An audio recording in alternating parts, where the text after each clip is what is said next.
Marciano fanfic en français. Abonnez-vous à la chaîne. Nouvelle théorie fanfic. Mon incroyable harem dans DxD. Chapitre 171, le seigneur démon du shopping. Monde humain, Japon, Kuo. C'est aujourd'hui le jour que James et Scatash attendaient depuis une semaine. Ils devaient avoir leur premier rendez-vous aujourd'hui. À cette heure-ci de l'après-midi, James se tient devant la fontaine du parc, près du quartier commerçant. Pour cette raison, James et Scatash ont convenu de se retrouver ici plutôt que de quitter la maison de James ensemble. Pendant qu'il attendait, James discutait avec Dreg. « Mec, le maître ne s'arrête certainement pas », dit James doucement car il y avait d'autres personnes autour. « Parlez-moi », répondit Dreg. C'était amusant de voir l'apparence de la princesse Gremory et les visages de ses nobles. James secoua la tête devant l'habitude de son compagnon de profiter de la souffrance des autres. Cependant, il ne put cacher le sourire qui apparut sur son visage. Oui, même si Rhea n'a commencé l'entraînement que récemment, je sais qu'elle ne s'est jamais entraînée aussi intensément qu'aujourd'hui, dit James en souriant. Je voyais ses regrets grandir à mesure que l'entraînement progressait. Ouais, c'est vraiment dommage que quelqu'un avec autant de talent soit si paresseux, dit Dreg d'un ton plein de regrets. Que Riri soit paresseuse ou non n'a plus d'importance, dit James avec un sourire ironique. Maintenant qu'elle a accepté la formation du maître, elle ne peut plus y échapper. Ce dont James et Dreg parlaient concernait le premier jour d'entraînement conjoint entre James, Rhea et les nobles de Sona. Et après ce premier jour d'entraînement, qui, selon Scatash, n'était qu'un exercice léger pour se faire une idée du niveau de chacun, il était facile de déterminer quel membre de quel péri s'entraînait sérieusement jusqu'à aujourd'hui. Naturellement, Rhea et ses coéquipiers, à l'exception d'Issei, étaient en moins bonne forme après leur entraînement matinal. En fait, personne, à part Issei, n'était capable de rester debout pendant les 20 premières minutes suivant la fin de la séance. Cependant, Issei faisait exception pour une raison simple, il avait participé à de nombreuses séances d'entraînement en mode enfer de James, qui ressemblait à cet échauffement de Scatash. Quand Issei entendit cela, une grande partie de son hostilité envers James disparut. Il était toujours jaloux de la chance de James avec les femmes. Naturellement, Sona et sa noblesse, à l'exception de Roswes, s'en sortirent mieux que Rhea et sa noblesse. C'était d'ailleurs une conséquence tout à fait naturelle. Car tous, sauf Roswes, passèrent près d'un mois à s'entraîner avec Scatash pendant les vacances d'été. Roswes, quant à elle, perdait la raison. Mage talentueuse, elle consacrait très peu de temps à l'entraînement physique. De ce fait, elle était moins bien lotie que tous les membres de la noblesse de Rhea. Cependant, Scatash appréciait beaucoup Roswes en raison de son talent magique. Puis il y avait James et ses pairs. Scatash avait rendu leur entraînement beaucoup plus difficile tout en prêtant attention à celui de Rhea et Sona. Cependant, malgré cette intensité élevée, tout le monde était prêt à affronter le reste de la journée après seulement quelques minutes de repos. C'est vrai, répondit Dreg. Malgré tout, les regards que la péri de Gremory vous a lancés, avoués à votre péri, après que tout le monde se soit levé comme si de rien n'était, après quelques minutes, étaient inestimables. James ne put s'empêcher de rire après avoir pensé aux expressions que la péri de Rhea montrait quand lui et sa péri se débarrassaient de la fatigue de l'entraînement comme si de rien n'était. Eh bien, une fois qu'ils se seront habitués à la difficulté de l'entraînement, ils y parviendront aussi, dit James. Puis il tourna la tête vers l'entrée du parc. Ce faisant, il vérifia que sa chemise blanche à manches courtes, le t-shirt rouge foncé qu'il portait sous sa chemise ouverte et son jean bleu n'étaient pas froissés. Une fois sûr que tout était en ordre, il se dirigea vers l'entrée. À son arrivée, il vit Scatash, vêtu d'un t-shirt magenta à col rond qui lui tombait sur l'épaule gauche, d'un jean moulant et de sandales à talons aux assortis à la couleur de son t-shirt. James fut à la fois choqué et confus. Surpris par l'allure de Scatash dans sa tenue, il se demandait d'où venaient ses vêtements. Malgré ses sentiments mitigés, James continua de se rapprocher de son maître. James commença à parler, cependant, il fut soudainement interrompu. On a rendez-vous, c'est ça, dit Scatash en se taisant les lèvres. Aujourd'hui, on n'est pas maître et disciple. On est juste un homme et une femme. Compris? En entendant cela, James ne put que sourire. Puis il retira le doigt de Scatash de ses lèvres et lui prit doucement la main. Scatash, tu es superbe dans ce costume, dit James en souriant. Cela dit, je suis encore perplexe. Scatash sourit également au compliment, baissant les yeux vers la main de James, qui était maintenant délicatement enroulée autour de la sienne. Puis elle croisa à nouveau le regard de James et reprit la parole. J'imagine que tu es curieux de savoir d'où viennent ces vêtements, demanda Scatash en souriant. Shuna me les a confectionnés.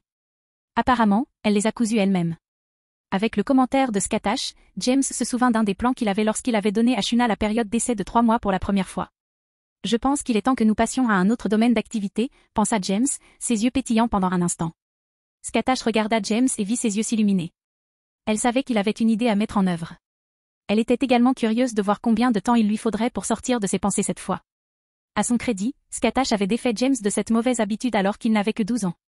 Grâce à cela, il ne s'égarait plus aussi longtemps dans ses pensées que lorsqu'il était plus jeune. Au bout de 2 secondes, James revint à l'instant présent. Puis il serra un peu plus fort la main de Scatash. « Es-tu prêt pour notre premier rendez-vous » demanda James en souriant. Je te donne la note de passage, dit Scatash en souriant.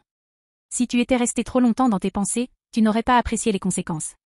En entendant cela, James frissonna intérieurement. Il se souvint des coups qu'il recevait à l'époque pour s'être perdu dans ses pensées. Bref, pourquoi ne pas faire un peu de ce pourquoi nous sommes venus, faire du shopping, demanda James, s'efforçant de changer de sujet. Scatash ne put que rire en voyant l'expression nerveuse sur le visage de James alors qu'il se souvenait de ses coups. J'aimerais ça, dit Scatash en enroulant son bras libre autour du bras que James tenait. James et Scatash se dirigèrent donc vers le quartier commerçant. Dès son entrée dans la première boutique, James prouva sa propre hypothèse. Scatash était le seigneur démon du shopping. Si c'était sa taille, elle l'essayait. Puis, elle demandait à James son avis sur chaque article. Et si James ne répondait pas tout à fait honnêtement, Scatash n'abandonnait pas avant d'avoir examiné en détail chaque vêtement, tenue et ensemble qu'elle essayait. L'après-midi s'écoula ainsi. James passa 4 heures en critique de mode. À la fin, il ne comptait plus le nombre de pièces que Scatash avait essayées, sans parler des pièces. À la fin, James portait tellement de valises qu'il pouvait à peine marcher debout. Et tenir la main de Scatash était hors de question. Sans compter toutes les boîtes à chaussures qui devaient être livrées au manoir des Alavru. Voyant l'expression sans vie dans les yeux de James, Scatash ne put s'empêcher de rire. Elle avait entendu dire à quel point James détestait faire du shopping avec des femmes. Elle avait aussi entendu l'histoire du traumatisme que Léona et Sona lui avaient causé à 11 ans. C'est pourquoi elle était plus qu'émue de voir jusqu'où James était prêt à aller pour elle. Merci, Thiago, dit Scatash en souriant. Je me suis bien amusé aujourd'hui. En entendant cela, les yeux de James s'illuminèrent. Il tourna la tête vers Scatash, qui marchait à ses côtés, et sourit. Ça valait vraiment le coup d'entendre ça, dit James en souriant. Et si on faisait une pause et qu'on mangeait quelque chose? Je ne sais pas pour vous, mais moi, j'ai vraiment faim. Scatash hocha la tête. Ce n'était pas qu'elle avait faim, mais quelque chose à manger ne ferait pas de mal non plus. De là, James et Scatash se dirigèrent vers un restaurant à l'ambiance agréable et simple, car aucun d'eux n'était habillé pour ça. Ils savourèrent ensuite un bon repas et discutèrent de choses et d'autres. Après le repas, ni James ni Scatash, surtout James, n'avaient envie de faire d'autres courses. Et comme James était débordé par tant de sacs, ils ne pouvaient pas faire grand-chose de plus.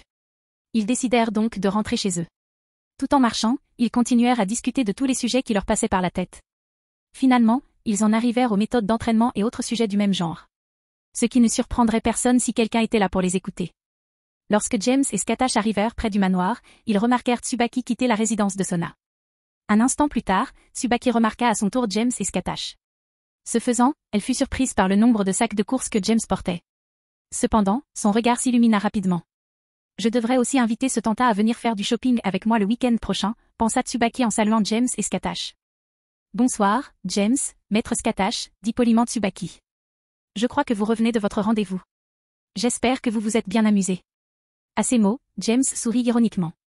Il ne pouvait pas, en toute conscience, prétendre qu'il aimait faire du shopping. Cependant, il appréciait le temps passé avec Scatash. Scatash, quant à lui, afficha un large sourire, ce qui laissa Tsubaki stupéfaite un instant. À l'époque, elle n'aimait pas vraiment faire du shopping.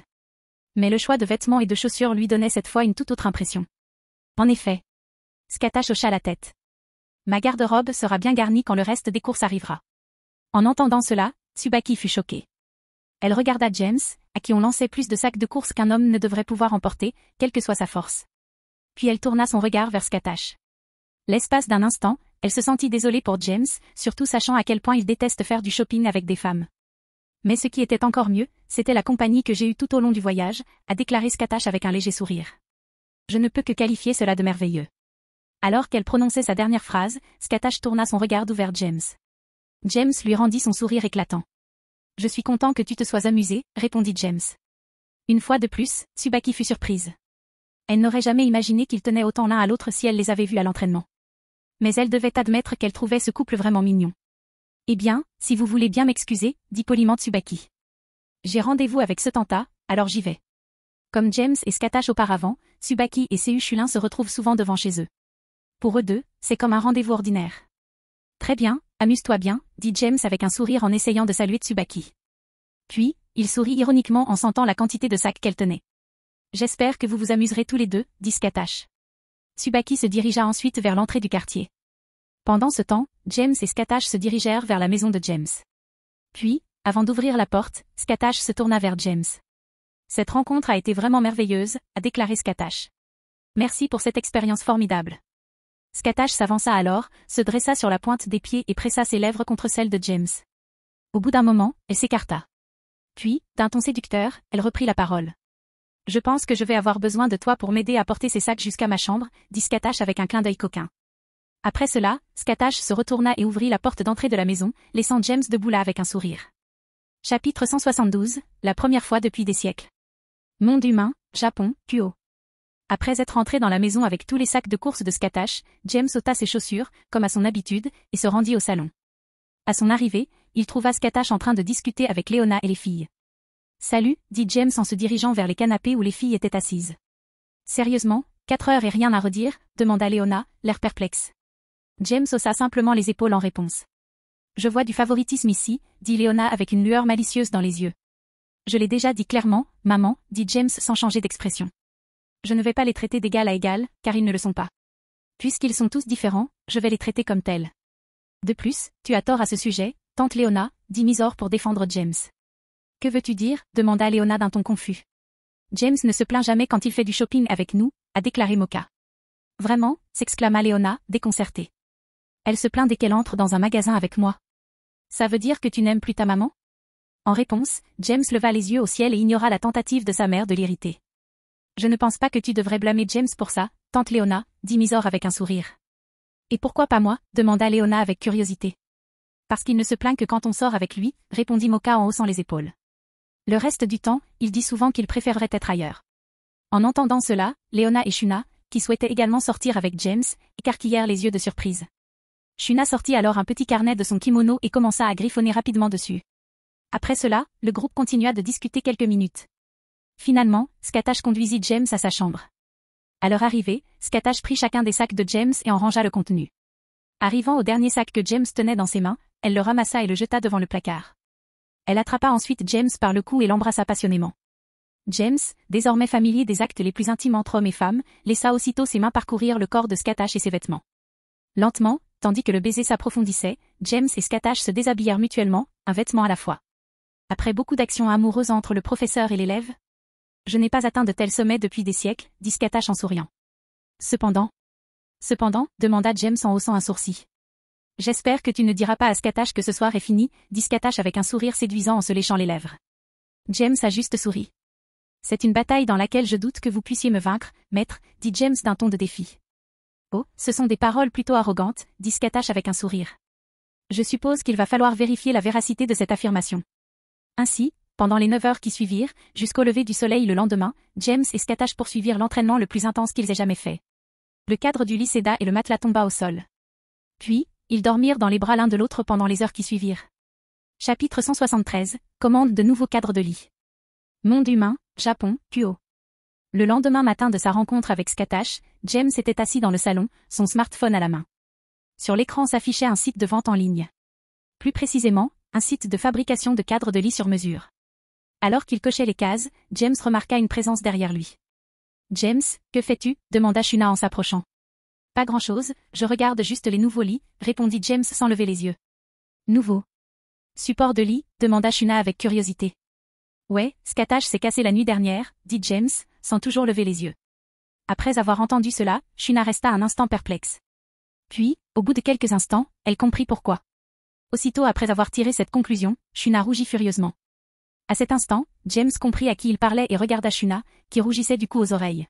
« Oups » murmura James en regardant Shuna rougir et remuer maladroitement. Au bout de quelques minutes, Shuna reprit ses esprits. Puis elle baissa la tête et joignit le bout de ses index. Elle semblait avoir quelque chose à dire, mais les mots semblaient bloqués dans sa bouche. « Shuna, ça va ?» demanda James en souriant. Cette petite princesse Oni est devenue vraiment mignonne après avoir abandonné sa façade de princesse, pensa James en regardant Shuna avec amusement.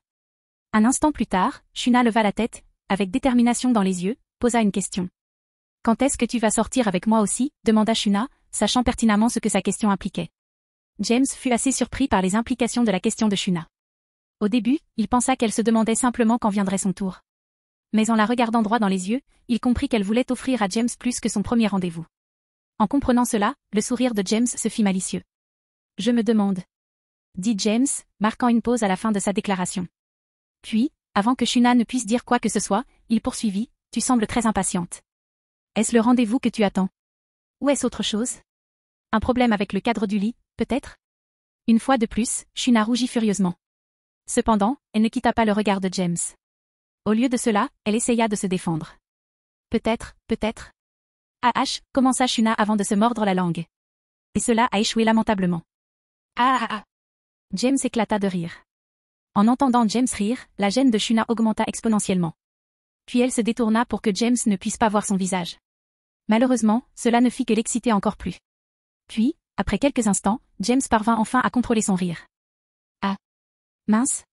C'était drôle, dit James, son dernier rire s'évanouissant. Bref. Quand James commença à parler sans rire, il se leva du canapé et s'approcha de Shuna. Il fit ensuite le tour d'elle et se plaça devant elle. De sa main droite, il souleva doucement la tête baissée de Shuna et la regarda dans les yeux roses. Tu n'as pas à t'impatienter, Shuna, dit James en souriant. Même si on se connaît depuis plusieurs mois, ça ne fait que quelques mois. Je sais que tu as des sentiments pour moi. Et pour être honnête, je t'apprécie aussi. Mais je mentirais si je disais que c'est de l'amour pour l'instant. En entendant cela, le visage de Shuna s'éclaira d'un sourire gêné. En même temps, elle appréciait que James soit honnête avec elle et ne prétende pas l'aimer. Cependant, elle en était un peu déçue. Mais si tu crois vraiment que tu es prêt à franchir ce pas, ce serait un honneur pour moi de passer ce moment avec toi, dit James en commençant à caresser doucement la joue de Shuna. Une fois de plus, Shuna baissa la tête. Je vais y réfléchir, balbutia Shuna. Bien. James hocha la tête. N'oublie pas que c'est une étape importante de ta vie. Ne te précipite pas. Mais si tu es vraiment prêt, je serai ravie de t'accompagner. Shuna hocha la tête presque imperceptiblement. Puis elle s'éloigna de James, se retourna et sortit en courant de la pièce. Un instant plus tard, elle était assise en position méditative dans le jardin, essayant de calmer son esprit. Eh bien, c'était un spectacle impressionnant, dit Léona en entrant dans la pièce juste après le départ de Shuna. Soupir. Je suis content que tu aies attendu qu'elle soit partie, dit James avec un sourire. Tu aurais pu lui casser la tête si tu étais arrivé au milieu. Même si j'aime jouer avec vous, les enfants, je connais mes limites, dit Léona avec un léger sourire. Comme quand tu as parlé de la fête des pères à ce raton, hein, demanda James en haussant un sourcil. Waouh, ma puce, combien de fois vais-je devoir m'excuser pour ça, demanda Léona d'un ton plaintif. Je sais que j'ai été trop loin. Mais quand même, tu dois admettre que la tête de Sona quand Sora est arrivée était plutôt drôle, non? James ne put que secouer la tête. Il savait qu'elle était sincèrement désolée pour ce qu'elle avait fait, mais elle ne regrettait rien du tout. Plus. Ouais, c'était vraiment amusant, a déclaré James en commençant à rire. Après avoir ri quelques instants avec sa mère, James se rassit sur le canapé. Il continua donc à regarder les nouveaux cadres de lit. Alors, des nouveaux lits, demanda Léona en s'asseyant à côté de James. Puis elle regarda l'écran de son smartphone et poursuivit. Alors, tu as cassé le lit de Scatty hier soir? Ce matin, techniquement, dit James avec un petit sourire. Mais c'était sans doute une bonne chose. Sinon, on aurait été comme ça toute la journée. Au revoir. Léona claqua la langue. Tu n'es même plus gênée. Tu n'es plus si mignonne. Oh, vraiment, demanda James en levant la tête et en croisant le regard de Léona. Dis donc, Misor, maman a dit que je n'étais pas mignon. Qu'est-ce que tu en penses? Alors que James finissait de parler, il ouvrit les bras. Un instant plus tard, Misor était enroulé autour de James, les bras grands ouverts, assis sur ses genoux.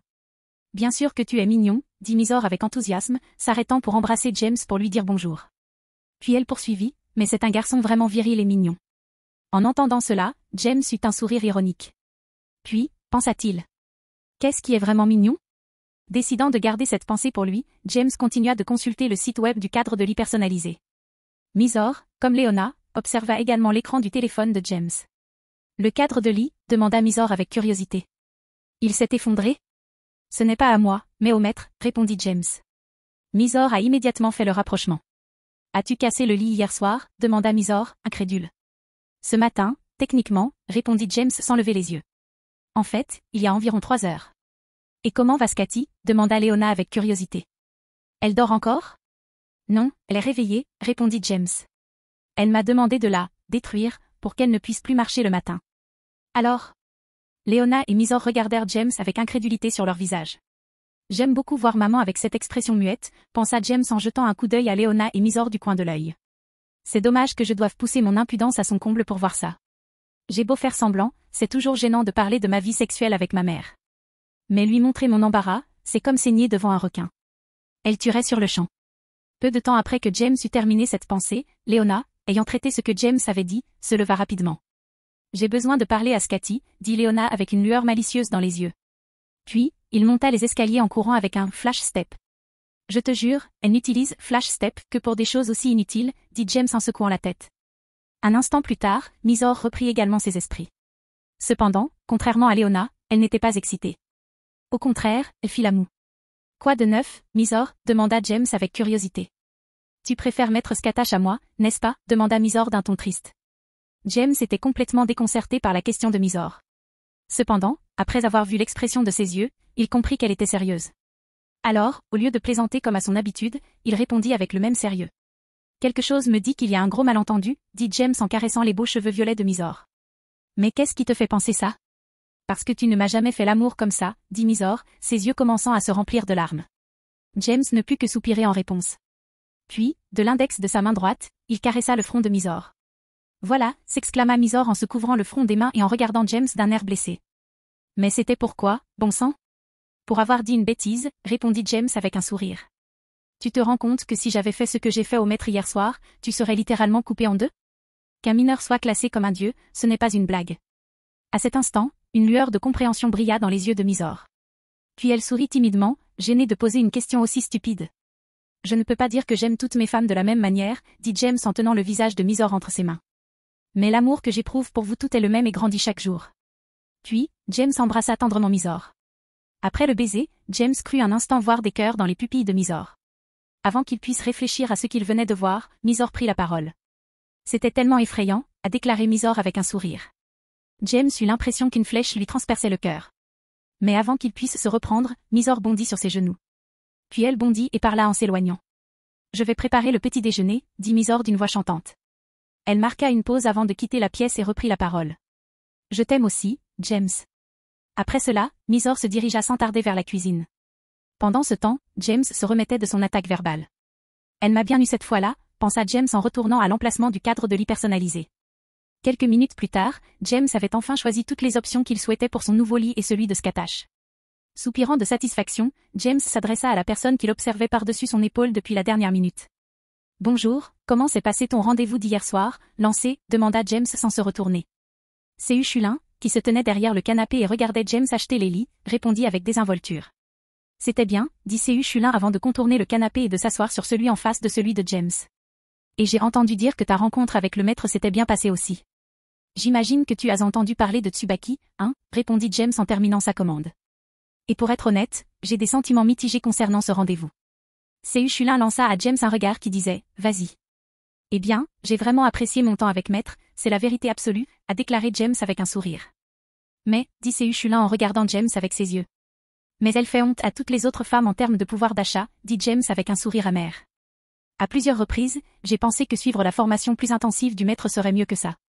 Prenant quelques instants pour traiter ce que James avait dit, C.U. Chulin commença à rire aux éclats après avoir réalisé ce que James voulait dire. Ah ah ah. C'est vraiment la seigneur démon du shopping, n'est-ce pas, dit C.U. Chulin en riant. James la regarda avec pitié. N'importe qui doté d'un minimum de bon sens aurait compris que lorsque Scatash pourrait remarcher, elle allait vivre une séance d'entraînement intense. Quelques minutes plus tard, C.U. Chulin retint son rire. Puis il posa la question suivante qui lui venait à l'esprit. Bref, dit C.U. Chulin, son rire s'évanouissant. Qu'est-il arrivé au cadre de lit?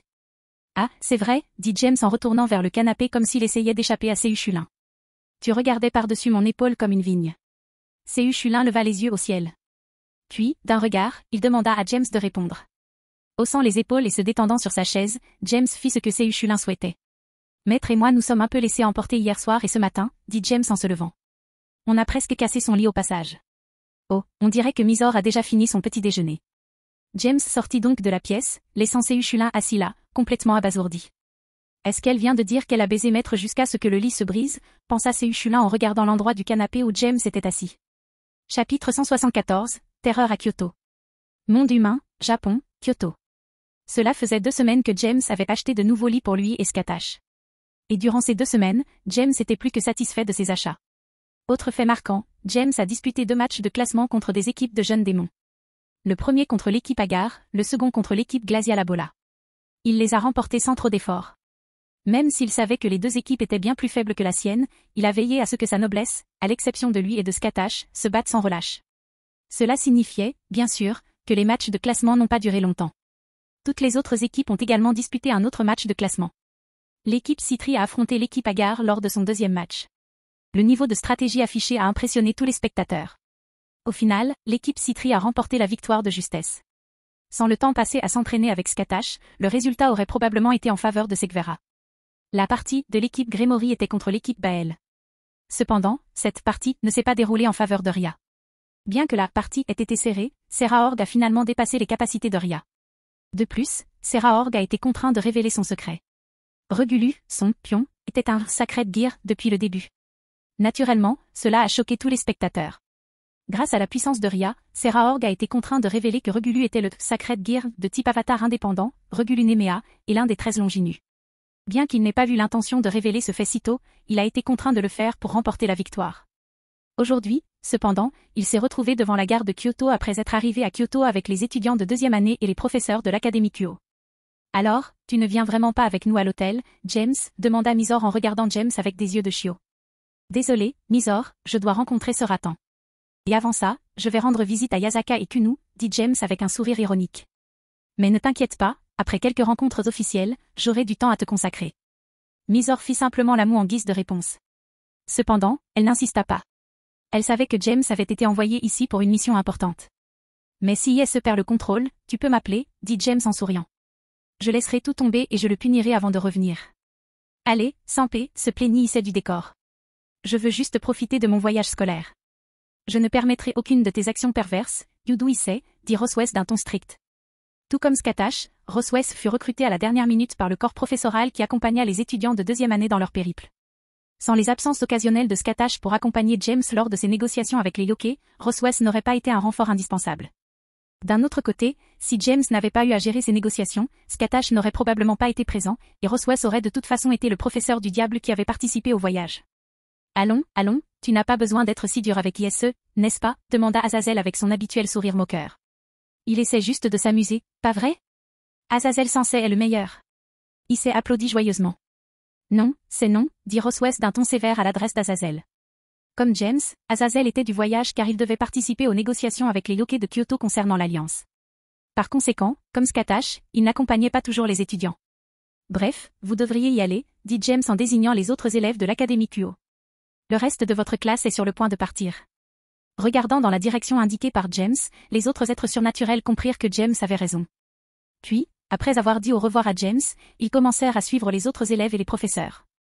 Maître, je viendrai vous chercher avant que les négociations ne commencent, dit James tandis que les autres s'éloignaient. Sans répondre verbalement, Skatash fit simplement un geste de la main en s'éloignant. Après être resté seul, James quitta également la gare. Quelques instants plus tard, un cercle magique de téléportation apparut sous lui et disparut un instant plus tard à l'insu des autres piétons. Un instant plus tard, un cercle de téléportation apparut à l'extérieur de la sous-dimension Yokai, James se tenant au centre. Cependant, quelque chose n'allait pas. James se frotta le menton en observant les alentours. Je croyais que Yasaka était censé m'attendre ici. Un instant plus tard, James étendit sa perception au maximum. Il sentit enfin la présence de Yasaka et Kunu. Cependant, lorsqu'il le fit, son expression devint immédiatement froide. Je ne sais pas qui tu es, dit James d'un ton glacial. Mais tu as commis une grave erreur. Puis, dans un élan de vitesse, James disparut de là où il se trouvait. Il y a environ 15 minutes, Yasaka et Kunu étaient devant la porte de la sous-dimension Yokai en attendant l'arrivée de James. Maman, quand est-ce que James Otuzan arrive, demanda Kunu pour la 6e fois depuis leur arrivée, 10 minutes plus tôt. Calme-toi, mon petit renard, dit Yasaka avec un sourire ironique. Il ne devrait pas tarder à arriver. Le train est probablement arrivé un peu en retard. En fait, grâce à l'insistance de Kunu, ils arrivèrent 25 minutes avant l'heure convenue. Kunu était si excitée de revoir James qu'elle ne fit rien d'autre qu'agacer Yasaka dès son réveil. Je n'ai toujours pas parlé à James de la nouvelle façon dont Kunu le traite, pensa Yasaka en souriant.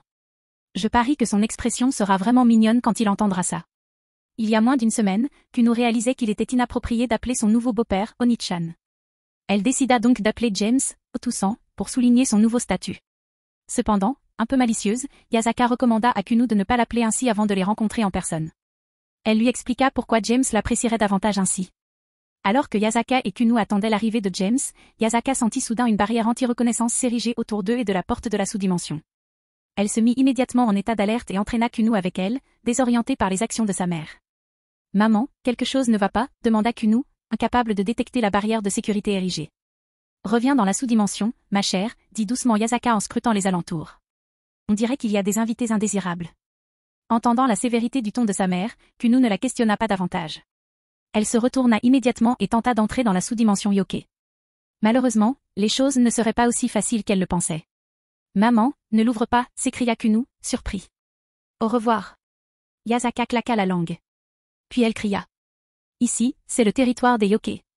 Sors et on pourra discuter de tout ce que tu veux. Au début, Yasaka envisagea une approche plus agressive envers les criminels. Mais elle se ravisa un instant plus tard. Avec Kunula, elle devait redoubler de prudence. Un instant plus tard, un groupe d'humains est apparu devant les deux renards à 9 queues. Des humains, demanda Yasaka, perplexe. Qu'est-ce que ça veut dire? Nous, membres de la faction héroïque de la Brigade du Chaos, sollicitons votre aide, Dame Yasaka. Un homme d'une trentaine d'années, chef de ces humains, s'avança. Venez avec nous. La Brigade du Chaos? Pourquoi offrirais-je mon aide à un groupe de terroristes? Demanda Yasaka, cachant Kunu derrière elle. Même si j'ai dit que c'était une requête, tu n'as pas vraiment le choix, dit l'homme. Profitant, donne la priorité à la capture de la fille. Si nous l'avons, Yasaka nous suivra docilement. En entendant cela, le regard de Yasaka devint froid. Puis, sans attendre que ses assaillants bougent, elle créa un orbe de flammes célestes dans chacune de ses mains, ouvrit ses 9 queues et enflamma l'extrémité de chacune avec les mêmes flammes célestes. Même si mon feu du renard n'est pas aussi brûlant que celui d'un dragon, tu devrais quand même apprécier d'être brûlé à petit feu, dit Yasaka en lançant des boules de feu bleu clair sur les humains de la Brigade du Chaos. En toute hâte, les humains commencèrent à utiliser leurs propres moyens pour se défendre contre les flammes de Yasaka. Et la plupart y parvinrent. Heureusement pour eux, Yasaka ne put libérer toute sa puissance. Entre la protection de Kunu et la limitation des dommages collatéraux, elle avait les mains liées. Et il semblait que les humains comptaient là-dessus. On ne peut pas rester ici, pensa Yasaka en regardant la plupart des humains l'attaquer, la repoussant facilement, feu du renard. Réagissant rapidement à cette pensée, Yasaka prit Kunu dans ses bras et sauta par-dessus le torii qui servait de porte d'entrée à la sous-dimension Yokai. Puis, elle bondit vers la forêt entourant le sanctuaire auquel le torii menait. Vite, suivez-la, cria l'homme qui semblait être le chef de ces humains. Nous ne pouvons pas la laisser s'échapper, et nous devons les attraper au plus vite. Les démons et les anges déchus pourraient arriver à tout moment. Les membres de la faction héroïque se lancèrent donc à la poursuite de Yasaka et Kunu. Tout en courant, ils lancèrent leurs propres attaques sur Yasaka. Bien qu'ils savaient qu'ils avaient peu de chances de la blesser, puisqu'elle était au début du niveau de Dieu inférieur, ils savaient qu'ils pouvaient la ralentir. Ainsi, quelques minutes passèrent, tandis que Yasaka esquivait leurs attaques tout en se défendant contre leurs sorts magiques et leurs attaques Sacred Gear. Pendant tout ce temps, elle veillait à ne pas blesser sa fille, Kunu. Finalement, Yasaka trouva une clairière qui, selon elle, serait un bon endroit pour repousser ses assaillants. Puis, une fois arrivée, elle plaça Kunu au sol et forma une barrière autour d'elle. « Maman, pourquoi ces gens nous attaquent-ils » demanda Kunu, perplexe. « Parce que ce sont des terroristes » dit Yasaka en attendant l'arrivée de ses agresseurs. « Et les terroristes font des choses terribles. Et ils n'ont pas toujours de raison. » Au même moment, James venait de se téléporter à l'avant de la sous-dimension Yokai. Yasaka n'avait aucun moyen de le savoir. Un instant plus tard, leurs poursuivants arrivèrent à la clairière et commencèrent à encercler rapidement le duo mère-fille. « Tu devrais abandonner » dit froidement l'homme qui menait le groupe. « Tu es peut-être plus fort que nous. En fait, tu es bien plus fort, mais tu ne peux pas nous arrêter tout en protégeant une telle cargaison. Tu as fait une grosse erreur, dit froidement Yasaka.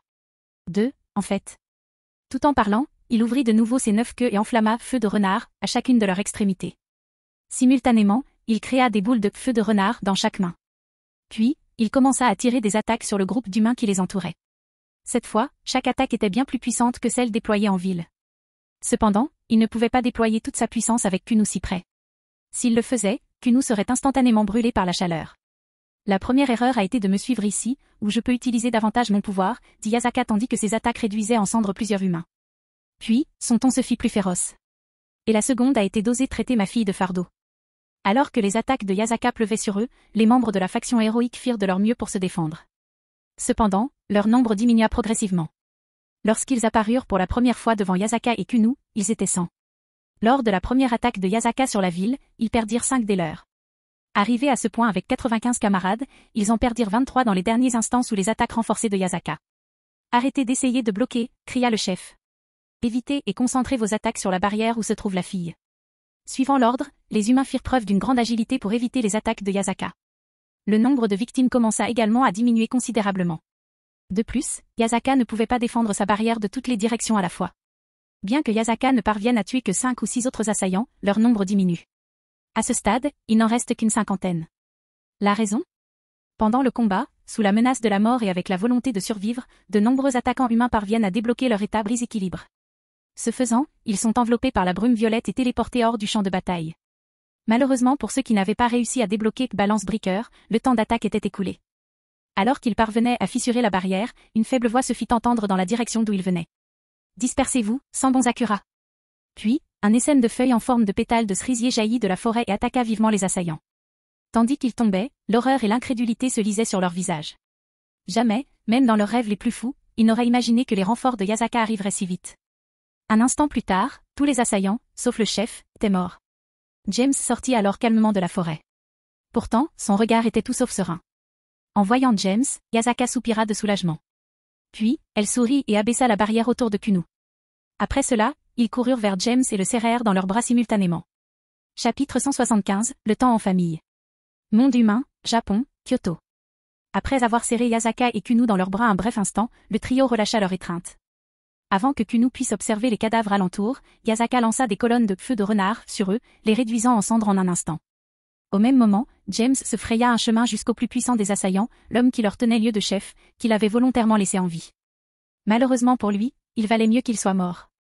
Alors, tu as une idée de qui sont ces types ? Demanda James après avoir atteint l'homme à peine vivant. Il a dit qu'il était membre de la faction héroïque de la Brigade du Chaos, a déclaré Yasaka alors qu'elle et Kunu arrivaient aux côtés de James. Raison de plus pour laquelle la Brigade du Chaos n'existe pas, dit James froidement. James Otuzan, pourquoi as-tu attaqué maman et moi ? Demanda Kunu d'un ton légèrement effrayé. Bien que le cœur de James se serrait à la vue de la peur dans la voix de Kunu, ses pensées s'arrêtèrent brusquement lorsqu'il entendit Kunu l'appeler. Au même moment, son regard froid et sanguinaire laissa place à une expression de confusion totale. En voyant l'expression de James, Yasaka faillit éclater de rire. Elle dut rapidement se retenir de rire en observant la réaction de James. La réaction de James ne déçoit pas Yasaka. Tel un vieux robot rouillé, James tourna maladroitement la tête vers Kunu. Puis, incapable de parler, il ouvrit et ferma la bouche à plusieurs reprises. « Pardon, comment m'as-tu appelé ?» Kunu finit par demander James après plusieurs faux départs. Kunu inclina gentiment la tête en voyant la réaction de James et en entendant sa question. Elle ne comprenait pas le problème.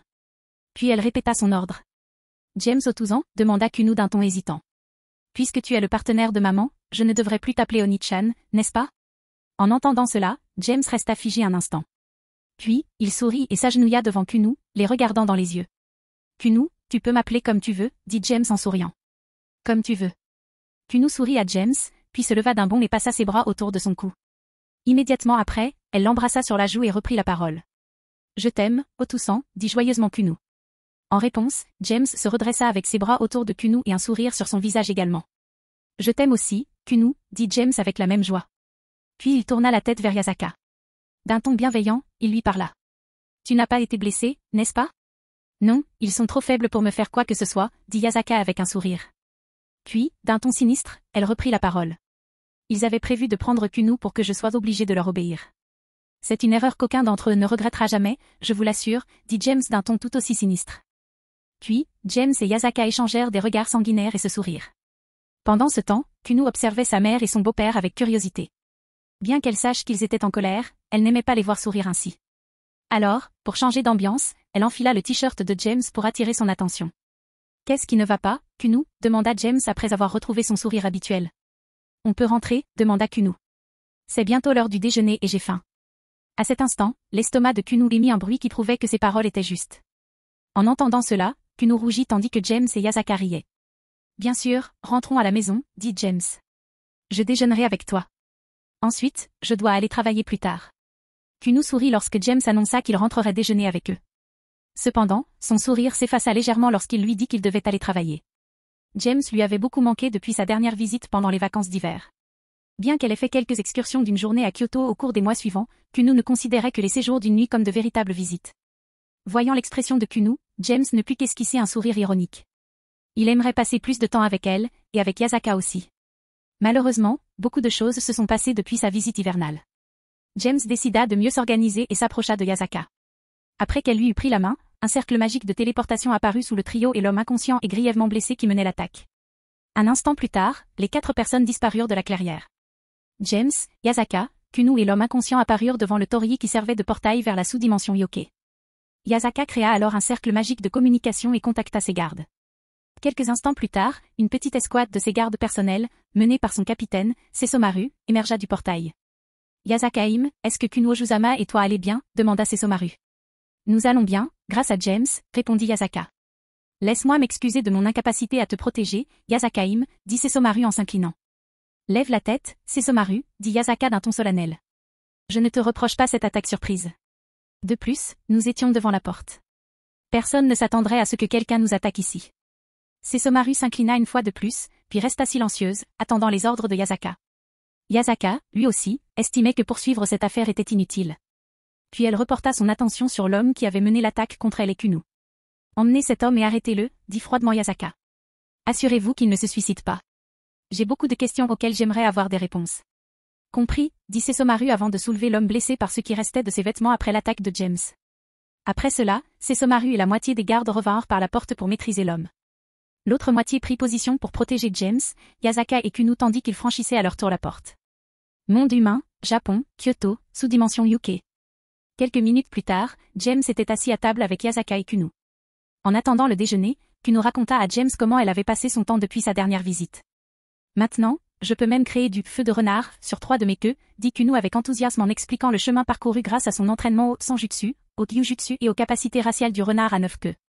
Comme James n'avait pratiqué aucune des techniques que Kunu pratiquait, ou ne pouvait pratiquer aucune d'elles, il ne savait pas si les exploits de Kunu étaient impressionnants. Cependant, elle affichait un sourire fier. En regardant Yasaka, il pouvait voir le même sourire sur son visage. Cependant, il ne savait pas si ce sourire était dû à sa maternité ou au talent de Kunu. Alors, à quelle heure dois-tu rencontrer Dame Serafal demanda Yasaka une fois que Kunu eut terminé son rapport. J'ai environ 4 heures, répondit James en souriant. J'ai donc du temps libre. Yasaka lui sourit en retour. Alors, que dirais-tu de passer un peu de temps avec Kunu jusqu'à ton départ demanda Yasaka en regardant sa fille. Si tu as du temps après ton rendez-vous avec Dame Serafal, on pourrait peut-être sortir ensemble ce soir. James sourit et hocha la tête en réponse, ce qui rendit Kunu extrêmement heureuse. Cependant, elle ne manqua pas non plus l'éclat séduisant dans les yeux de Yasaka lorsqu'elle évoqua leur rencontre ce soir-là. On dirait que ce soir va être amusant, pensa James en croisant le regard de Yasaka. Peu après cette brève conversation, les serviteurs, à la manière de Yasaka, arrivèrent avec des plats pour la petite famille de 3 personnes. James, Yasaka et Kunu continuèrent ensuite à discuter tout en mangeant. C'est vrai, je dois te présenter ma reine avant de retourner à Kyo, dit James après avoir bu une gorgée d'eau et s'être essuyé la bouche avec une serviette. Votre reine demanda Yasaka avec curiosité. Tu ne m'as toujours pas dit qui tu as réussi à recruter comme reine. Je ne sais même pas si c'est un homme ou une femme. James sourit en réponse. Tu ne me croiras jamais si je te le dis, dit James avec le même sourire. Au fait, c'est une femme, et elle est même plus âgée que toi. Immédiatement après avoir dit cela, James pencha la tête sur le côté pour éviter une serviette roulée que Yasaka lui avait lancée. Tu me traites de vieux demanda Yasaka d'un ton menaçant. Bien sûr, répondit James avec indifférence. Mais elle vient d'une époque plus ancienne que celle où tu es né. Nous savons tous les deux que tu n'es pas vieux du tout. James s'approcha alors de Yasaka et lui murmura quelque chose à l'oreille. En entendant ce murmure, Yasaka rougit peu après. Puis, gênée, elle frappa James à plusieurs reprises sur l'épaule. Kunu, quant à lui, sourit largement en voyant l'énergie de Yasaka depuis l'arrivée de James. Au fait, qui est cette femme que tu as convaincue de devenir ta reine avec ta langue d'argent demanda Yasaka. En effet, les mots n'ont pas suffi à la convaincre de devenir ma reine, dit James en secouant la tête. Enfin, je pense que les mots auraient suffi, en fait. Mais il m'a fallu plus que des mots pour faire de toi ma reine. Que veux-tu dire demanda Yasaka. Puis elle secoua la tête et reprit la parole d'un ton impatient. Dis-moi juste qui elle est. J'entendrai la suite de l'histoire après ça. La reine guerrière celte, Scatash. Aussi connue comme mon maître, dit James en souriant. Scatash? Le plus grand entraîneur de héros du folklore celtique, capable de tuer ceux qui avaient le rang de dieu suprême, s'étonna Yasaka. Attendez, ça veut dire qu'il est à Kyoto maintenant? J'aurais dû être prévenu. Immédiatement après avoir réalisé que Scatash était à Kyoto, Yasaka fut pris de panique. Aucun chef n'apprécie qu'un homme aussi puissant plus puissant que lui apparaisse sur son territoire sans prévenir. Bien que James ait trouvé l'expression paniquée de Yasaka mignonne, il savait qu'il devait l'arrêter avant qu'elle ne mobilise ses gardes pour affronter Scatash. Yasaka, calme-toi, dit James d'un ton doux en lui prenant la main. C'est ma reine, tu te souviens? De plus, elle sait qu'il vaut mieux ne pas semer le trouble sur le territoire d'autrui. Tant qu'on ne la provoque pas, il n'y aura pas de problème. Après avoir entendu le ton de James, Yasaka sortit lentement de sa panique. Puis, une fois complètement calmée, elle regarda James pour cacher sa gêne. Elle savait qu'elle avait réagi de manière excessive. Mais elle ne pouvait s'en empêcher. Elle était également gênée d'avoir oublié que Scatash était la reine de James, même s'il l'avait dit un instant plus tôt. C'était amusant de jouer avec moi, demanda Yasaka en faisant la moue. Honnêtement, oui, répondit James avec un sourire. Ton expression paniquée était vraiment mignonne. Burke, grogna Yasaka en levant les yeux au ciel. Tu avais une mauvaise influence sur ta mère. Cette fois, James fut surpris. Il n'avait jamais révélé son secret à Yasaka. Cependant, son expression ne trahissait qu'une légère surprise. Puis, après réflexion, il se calma peu à peu. Il réalisa que sa mère était la seule à pouvoir le dire à Yasaka. Et il savait qu'elle n'en dirait jamais plus qu'il ne le fallait. Alors, maman t'a raconté ça, demanda James avec un sourire gêné. Juste par curiosité, je me demande ce qu'elle t'a raconté. James décida de demander des réponses à Yasaka. Il avait besoin de savoir jusqu'où il pouvait aller sans ruiner l'histoire de sa mère. Ce n'est pas que je ne fasse pas confiance à Yasaka et Kunu, pensa James. Mais le fait que les voyous de la faction héroïque semblaient savoir qu'elle et Kunu m'attendraient me laisse penser qu'il y a d'autres traîtres ou espions dans le manoir de Yasaka. La seule personne dont je sois certain qu'elle n'est pas à l'origine de la fuite est Sesomaru. Il est bien trop honorable pour trahir quelqu'un à qui il a juré fidélité de plein gré. Tandis que James réfléchissait, Yasaka répéta l'histoire de James tombé dans le coma que Leona lui avait raconté. Comprenant que Yasaka avait reçu la version édulcorée de l'histoire, James se détendit complètement. C'est peut-être à cause de moi que maman aime embêter les gens, dit James, maladroitement. Mais ce n'est pas à cause de moi qu'elle est allée aussi loin. Que veux-tu dire, demanda Yasaka avec curiosité. Puis, tandis que le trio continuait de manger, James raconta à Yasaka et Kunu le fiasco de la fête des pères. Observateurs extérieurs, Yasaka et Kunu ne purent s'empêcher de rire aux éclats face aux facéties de ce rafale. Peu après la fin de l'histoire, tous trois finirent leur déjeuner. Ainsi, pendant les 2 heures qui suivirent, James tint compagnie à Kunu tandis que Yasaka accomplissait certaines de ses tâches officielles. Kunu passa le plus clair de son temps à interroger James sur ses activités et les personnes qu'elle avait rencontrées depuis son dernier passage à Kyoto. Elle lui montra également ses progrès en sanjutsu, ijutsu et ses techniques raciales. James faillit avoir une crise cardiaque en voyant à quel point Kunu était mignonne lorsqu'elle prit sa forme de renard. Cependant, il fut finalement temps pour James de partir. Avant de partir, il prit soin de prendre des nouvelles de Yasaka et de dire au revoir à la mère et à la fille ensemble. Il quitta ensuite la sous-dimension Yoke et se dirigea vers l'hôtel appartenant à Citri, où il devait rencontrer ce rafale. C'était également dans cet hôtel que les élèves de Kyo séjournaient pendant leur voyage scolaire. Chapitre 176, une nouvelle raison. Monde humain, Japon, Kyoto. Dans un entrepôt abandonné, tandis que James profitait d'un agréable déjeuner avec Yasaka et Kunu, 5 adolescents, 4 garçons et une fille, étaient assis ensemble pour discuter de l'attaque ratée contre Yasaka. Les choses viennent de se compliquer, dit un jeune homme aux cheveux noirs et aux lunettes, vêtu d'un gakuran et d'une cape de magicien. James Alavru est à Kyoto. Et alors, répondit un homme d'environ 2 mètres aux cheveux gris, vêtu d'un gakuran similaire et recouvert d'une armure d'inspiration grecque. On va l'écraser comme on a écrasé tous les autres. Le garçon à lunettes soupira d'exaspération en entendant son grand compagnon. Calme-toi, mon grand, intervint un beau jeune homme aux cheveux blancs argentés et aux yeux rouges. Il portait un gakuran comme tout le monde dans la pièce, ainsi qu'une ceinture de 6 épées autour de la taille. Il est bien plus fort que la moyenne des démons. Mais j'adorerais le combattre. La rumeur dit que c'est un excellent épéiste. Alors qu'il prononçait sa dernière phrase, le jeune homme aux cheveux argentés affichait un sourire plein d'espoir. Sigkun a raison, dit joyeusement la seule fille, une belle jeune femme aux cheveux blonds et aux yeux bleu ciel. Tu devrais te servir davantage de ta tête, Erakun. Je t'avais dit de ne pas m'appeler comme ça, cria le grand jeune homme avec colère. Désolé, dit la jeune femme en souriant. J'avais oublié, Erakun. Oups, je l'ai encore dit, désolé, Erakun.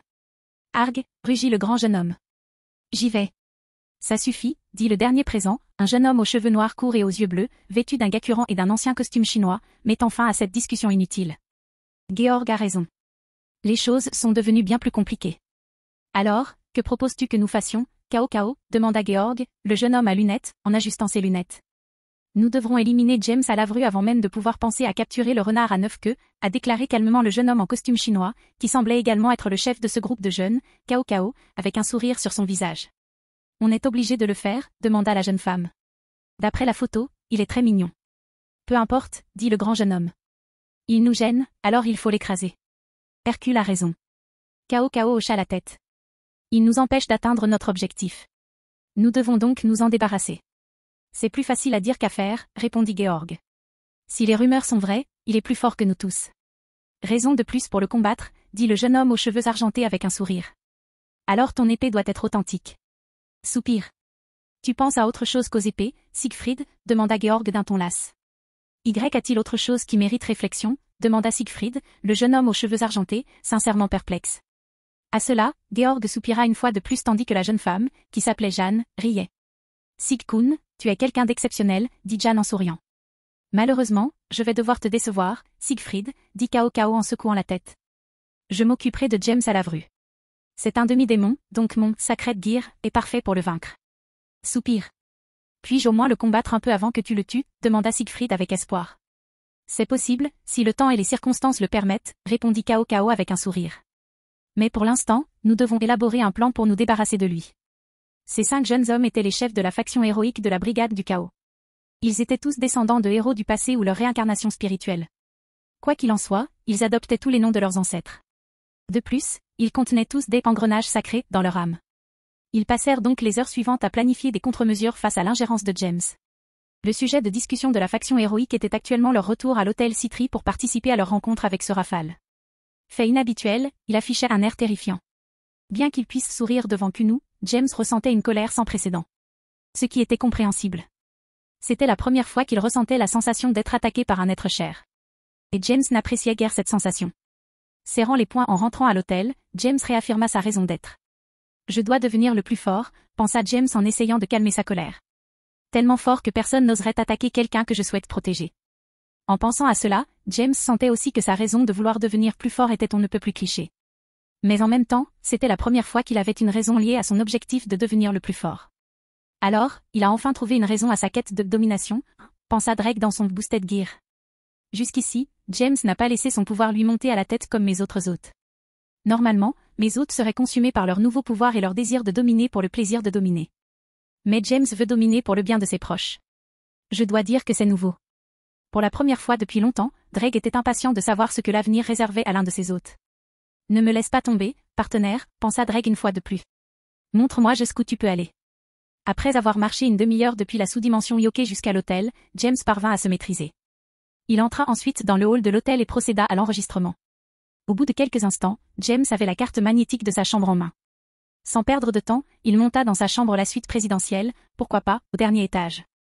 En sortant de l'ascenseur au dernier étage, James trouva une silhouette familière debout devant la porte menant à sa suite. Scatash l'attendait là. « Maître, que faites-vous ici ?» demanda James en s'approchant de la porte. « Je venais vous chercher après avoir fait un peu de ménage. » Au lieu de répondre, Scatash examina le visage de James. Juste au moment où son regard commençait à devenir étrange, Scatash prit la parole. « Qu'est-ce qui ne va pas, mon disciple ?» demanda doucement Scatash. « Si tu veux parler, je suis prêt à t'écouter et à te donner des conseils si tu veux m'écouter. » James sourit ironiquement après avoir entendu les paroles de Scatash. « J'aurais dû me douter que tu serais capable de le dire, » dit James. « Même si je ne parviens probablement pas à le cacher très bien. Pourquoi ce Scatash ne remarquerait-il pas que non seulement mon disciple, mais aussi mon homme, est de mauvaise humeur ?» répondit Scatash en souriant. James lui sourit en retour, même si c'était un peu forcé. « En parler serait probablement une bonne idée, » répondit James. « Mais on n'a pas le temps pour l'instant. Et si le temps le permet, j'aurai rendez-vous avec Yasaka ce soir. »« Je vois, » répondit Scatash. « Mais j'aimerais bien tout sortir demain, » dit James d'un air solennel.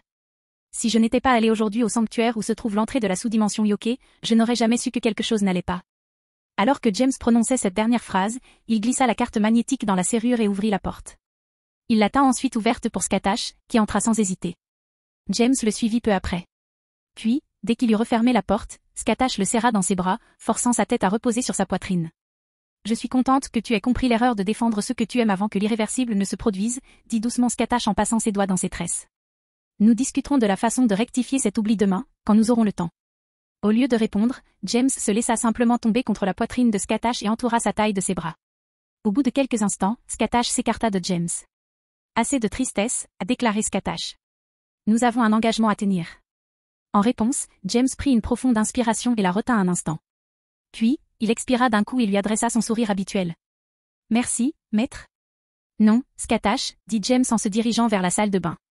En chemin, ses bagages apparurent dans sa chambre grâce à un cercle magique. « Laissez-moi prendre une douche rapide. Ensuite, nous irons dans la chambre de Seratan et discuterons de notre stratégie pour l'Alliance. »« Très bien, je t'attendrai ici, » dit Scatash avec un sourire en regardant James s'éloigner. Environ une demi-heure plus tard, James et Scatash se tenaient devant une porte, à l'autre bout du dernier étage de l'hôtel. James et Scatash étaient habillés de façon décontractée, car il s'agissait d'une réunion informelle. Toc. Toc. J'y vais. J'y vais, cria ce Rafale de l'autre côté de la porte. Puis, avec vigueur, ce Rafale ouvrit la porte, vêtu de son uniforme de marin personnalisé. Voyant cela, James ne put que sourire à ce Rafale, imperturbable. Seratan, content de te voir, dit James d'un ton enjoué. Bonne nuit, Satan Léviathan, dit Scatash. Non, non, non, dit ce Rafale en agitant le doigt devant Scatash. Scatchan, combien de fois te l'ai-je dit? Appelle-moi Léviathan. Ou je te punirai au nom de Satan. En parlant, ce Rafale a adopté la pose signature de Tsukino Usagi du manga Sailor Moon. Non, merci, dit Scatash d'un ton laconique. Tu devrais être soulagé que ma lance n'ait pas atteint ton cœur à cause de ce surnom. C'est encore pire que le Scati, que Léona insiste. Scatchan, tu n'es pas drôle. Ce Rafale fit la moue en gonflant ses joues. Au même moment, James ne put s'empêcher de rire. Observer les pitreries de ce Rafale l'aidait beaucoup à dissiper ses émotions négatives. Cependant, il savait qu'il devait dire quelque chose, sinon ce Rafale n'aurait aucun mal à continuer comme ça pendant des heures. Sera-t-on, veux-tu nous inviter à entrer, demanda James avec un sourire en touchant du doigt la joue saillante de ce Rafale. Ou veux-tu parler ici des négociations d'alliance? Oh, c'est vrai, s'exclama ce Rafale comme si elle venait de se souvenir. Ce qui était probablement le cas. Puis elle poursuivit sa route en courant et poussa James et Scatash vers sa suite par derrière. Entrez, entrez, je vous en prie, entrez. Quelques minutes plus tard, James et Scatash étaient assis sur l'un des canapés de la suite tandis que ce Rafale préparait des boissons pour tout le monde. Quelques instants plus tard, Scatash entra dans la pièce depuis sa chambre avec 3 verres et une bouteille de vin. Naturellement, James fut surpris que ce Rafale ait l'intention de leur servir du vin, surtout à lui. Cependant, il se souvint rapidement qu'il était considéré comme majeur parmi les démons. Ai-je passé trop de temps dans le monde des humains, pensa James. Je commence à suivre leurs lois pour ce genre de choses avant d'envisager mon statut de démon ultime. Nous pouvons parler paisiblement ici, dit ce Rafale en tendant à James et Scatash un verre de vin. Merci, sera-t-on, dit James en prenant la tasse qu'il lui offrait. Merci, répondit simplement Scatash en acceptant un verre de vin. Puis, ce Rafale ouvrit la bouteille de vin et leur versa à chacun un verre plein. Après cela, elle s'assit et leva son verre. Santé, s'exclama joyeusement ce Rafale. Santé. James et Scatash suivirent l'exemple de ce Rafale. Puis, ils burent tous une gorgée de leur verre. J'ai entendu parler de l'attaque contre Dame Yasaka, dit ce Rafale après avoir posé la tasse sur la table. Comment vont-elles, elle et sa fille? Ils vont bien, répondit James. Puis, les dents serrées, il poursuivit. J'ai eu la chance d'être présent juste après le début de l'attaque. Si j'étais arrivé quelques minutes plus tard, l'un d'eux, voire les deux, aurait pu être blessé. Ouais, je suis contente que tu sois là, Jae-kun, dit ce Rafale en souriant. Puis elle commença à lui caresser la tête comme elle le fait habituellement avec ses filles. Ne t'inquiète pas, on essaie de faire fonctionner cette alliance pour que ce genre de choses ne se reproduise plus, d'accord? James poussa un soupir rempli de négativité et sourit largement. Tu as raison, sera-t-on, dit James joyeusement avant de prendre une autre gorgée de vin. Alors, a-t-il dit ce qu'il attend de cette alliance pour sa faction, demanda ce Rafale, notant mentalement la réponse de James à sa question. Yasaka a dit qu'elle souhaitait une alliance d'égal à égal sur tous les plans, économiques et militaires, dit James, avant de prendre une autre gorgée de son verre de vin. Mais vous devrez discuter des détails. Une alliance d'égal à égal, hein, se dit ce Rafale. On devrait te remercier pour ça, hein, Jae-kun. Cette fois, c'est toi qui unifies nos factions. Dès lors, le trio continua de boire et de discuter de sujets liés à l'alliance. Cependant, au bout d'une heure environ, leur conversation s'éloigna de l'alliance et se transforma en plaisanterie ivre entre James et ce Rafale. Pendant ce temps, Scatash continuait de boire et d'observer le duo amusant. Au bout de quelques heures, elle avait vidé une douzaine de bouteilles de vin. Et ce n'était pas n'importe quel vin humain, c'était l'un des vins les plus fins et les plus forts des enfers que ce Rafale avait rapporté de sa collection personnelle. Inutile de préciser que James et ce Rafale étaient ivres au bout de quelques heures. Finalement, ce Rafale commença à s'endormir. James, encore un peu conscient, décida de retourner dans sa chambre immédiatement. Cependant, ce piqua une colère lorsque James suggéra de partir. Au bout d'un moment, ce Rafale traîna James et Scatash dans sa chambre et ferma la porte. Chapitre 177, j'ai juste une question. Monde humain, Japon, Kyoto. Le lendemain matin, James ouvrit les yeux et fixa le plafond de sa chambre d'hôtel. Ce faisant, il ne se souvenait plus de ce qui s'était passé la nuit précédente. Il se souvenait seulement d'une conversation avec ce Rafale dans sa suite, tandis que Scatash l'accompagnait. Il se souvenait que ce Rafale lui avait offert du vin, ainsi qu'à Scatash, et qu'ils avaient discuté un peu de ce qu'il pouvait attendre des négociations qui allaient avoir lieu entre Yasaka et ce Rafale. Après cela, plus rien. Plus rien du tout. Mais qu'est-ce qui s'est passé hier soir, murmura James en essayant de s'essuyer les yeux avec son bras droit. Malheureusement, James ne pouvait pas bouger son bras droit. Déconcerté par l'anomalie, il regarda vers sa droite. Il vit une tête aux longs cheveux noirs appuyée contre son épaule droite, tandis que le reste de son bras était enserré par 2 bras fins et coincé entre 2 seins disproportionnés. De plus, les jambes fines attachées à cette silhouette étaient enroulées autour de sa jambe droite. Ce Rafale, demanda James d'un ton confus en regardant la femme avec qui il était couché. Sérieusement, qu'est-ce qui s'est passé hier soir? Après une dernière question, née de la confusion de James, il entendit un rire à sa gauche. Tournant lentement la tête dans la direction opposée, James aperçut enfin Scatash, allongé sur le côté droit, la tête dans la paume de sa main droite, observant la situation actuelle de James avec un sourire. « Bonjour, mon disciple, dit doucement Scatash. Il semble que ce Scatash ait autre chose à t'apprendre. Sa capacité à boire de l'alcool n'est pas idéale. » James ne put que secouer la tête face aux commentaires provocateurs de Scatash. Il savait qu'il ne savait pas gérer l'alcool. En fait, il n'avait pas l'intention de boire autant que la veille. Mais c'est vraiment difficile de dire non à un ce Rafale survolté quand on a déjà l'esprit embrumé par l'alcool. « Bonjour, maître, répondit James d'un ton fatigué. Comment allez-vous ce matin? Je vais bien, dit Skatash avec un sourire. Je dois admettre que vous regardez, vous les dames Léviathan, faire des bêtises sous l'effet de l'alcool était plus qu'amusant. Soupir. Qu'avons-nous fait exactement? Demanda James. Puisque tu es là, je suppose que nous n'avons commis aucune erreur irréparable, n'est-ce pas? Si tu parles de faire l'amour, tu as raison, mon disciple, répondit Skatash. En fait, vous n'avez pas fait grand-chose hier soir. Mais te regarder interpréter tes scènes préférées de ce que tu appelles anime et manga était vraiment amusant. En entendant cela, James voulut regarder sa paume. Cependant, tout comme son bras droit, son bras gauche était immobilisé. À cet instant, pour une raison inconnue, il se retrouva coincé entre les jambes de Skatash, allongé à côté de lui. Soupir, quelle heure est-il? Demanda James, un peu gêné d'avoir laissé Skatash le voir ainsi la nuit dernière. L'aube devrait être proche, répondit Skatash. Il serait sage de réveiller Dame Léviathan afin que vous puissiez vous préparer pour la journée. Oui, je pense que tu as raison, répondit James. Puis il tourna son attention vers Sir Rafale. Bonjour Sir Ratan, il est temps de se réveiller. Encore 5 minutes, dit Sir Rafale sans ouvrir les yeux. En fait, Sir Rafale s'est réveillé peu après que James ait tenté de bouger son bras droit. Cependant, gênée, elle a fait semblant de dormir. Ai-je vraiment couché avec Jekun la nuit dernière? Pensa Sir Rafale. Je sais qu'on n'a rien fait d'injuste, à part dormir dans le même lit, mais c'est le fiancé de Sautan. Que pensera-t-il s'il l'apprend? Mais bon, on pourrait peut-être partager un mari. Comme ça, je pourrais toujours être avec Sautan. Les pensées de Sir Rafale s'agitaient à toute vitesse, les yeux fermés. James et Skatash remarquèrent le moment où Sir Rafale se réveilla. Cependant, ils ne pensèrent pas nécessaire de la réveiller immédiatement. De plus, James comprenait ce qu'elle pensait. Il ne savait pas non plus comment expliquer cela à Sona. Mais il savait qu'il le devait, et il le ferait sans hésiter. Sir Ratan, si tu ne te lèves pas, ton uniforme de marin sera encore plus froissé qu'il ne l'est déjà, dit doucement James. Aussitôt, les yeux de Sir Rafale s'ouvrirent et elle sauta hors du lit. Elle examina alors attentivement chaque centimètre carré de ses vêtements à la recherche de plis. Au bout de quelques instants, elle poussa un soupir de soulagement en constatant qu'il n'y avait plus de plis, comme James l'avait suggéré. Quand Sir Rafale eut fini de vérifier les plis, James et Skatash étaient également sortis du lit. Skatash, comme si de rien n'était, se tenait à côté de James, qui s'étirait les bras et le dos. Immobilisé presque toute la nuit, ses bras et ses épaules étaient un peu raides. Bref, on devrait commencer à préparer notre rencontre avec Azazel, dit James après avoir terminé ses étirements. Toi et lui, vous devez régler les détails de l'alliance avec Yasaka, n'est-ce pas? Sir Rafale hocha la tête sans croiser le regard de James. Puis elle courut à la salle de bain pour échapper à cette situation embarrassante. James et Skatash sourirent à Satan, habituellement énergique, avant de partir et de retourner dans la chambre de James. Environ 1 heure plus tard, James, Skatash et Sir Rafale se retrouvèrent dans le hall de l'hôtel. Sir Rafale retrouva sa bonne humeur habituelle et fit comme si de rien n'était. Eh bien, même s'il est d'usage qu'une reine accompagne son roi à ce genre de réunion, je préférerais que Skatash reste avec Yasaka et Kunu pour le moment, dit James. Je doute que la faction héroïque ait renoncé à vous protéger. Ça ne me dérange pas, Jekun, dit Sir Rafale en souriant. Je t'enverrai l'adresse où on retrouve Azazel. Sois là pour midi, d'accord? Je pense aussi que c'est la meilleure chose à faire, dit Skatash du côté de James.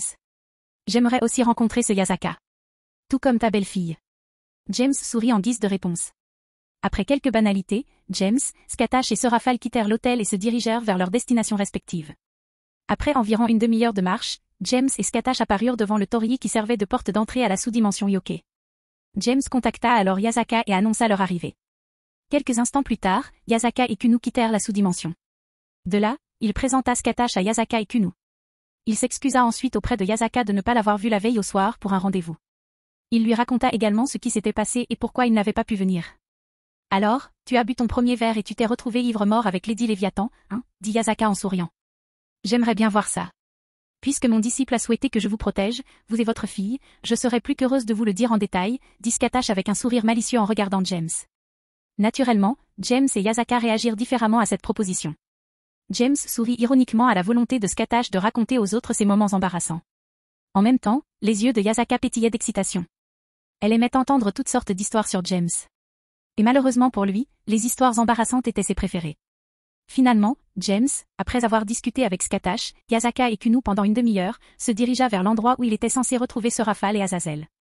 Apparemment, Roswes était également avec eux. Après une demi-heure de marche, James arriva enfin dans un restaurant japonais traditionnel. En entrant, il fut guidé vers la chambre réservée par Sir Rafale et Azazel. À l'intérieur, il trouva Sir Rafale, vêtu d'un kimono violet, Azazel, vêtu d'un costume ample, et Roswes, vêtu d'une jupe et d'un chemisier, assis à une table. Elle n'était certainement pas habillée comme ça quand on a quitté l'hôtel, pensa James en scrutant le trio du regard et en remarquant ce que Sir Rafale portait. Et pourquoi y a-t-il autant de bouteilles de saké vides devant Roswes? Sérieusement, il n'est même pas encore midi. Roswes, dit James avec inquiétude dans le ton. Rosa, s'exclama Roswes. Hein, demanda James, perplexe. Appelle-moi Rosa, dit Roswes avec force. Oh, bien sûr, dit James, hésitant, en s'asseyant à table. Alors, Rose, pourquoi bois-tu autant le matin? Roswes resta silencieuse un instant. Puis elle explosa. C'est à cause de ce satané Youdou, s'écria Roswes avec colère. D'abord, il ne se douche pas avec les autres quand c'est son tour. Au lieu de ça, il cherchait à espionner les filles.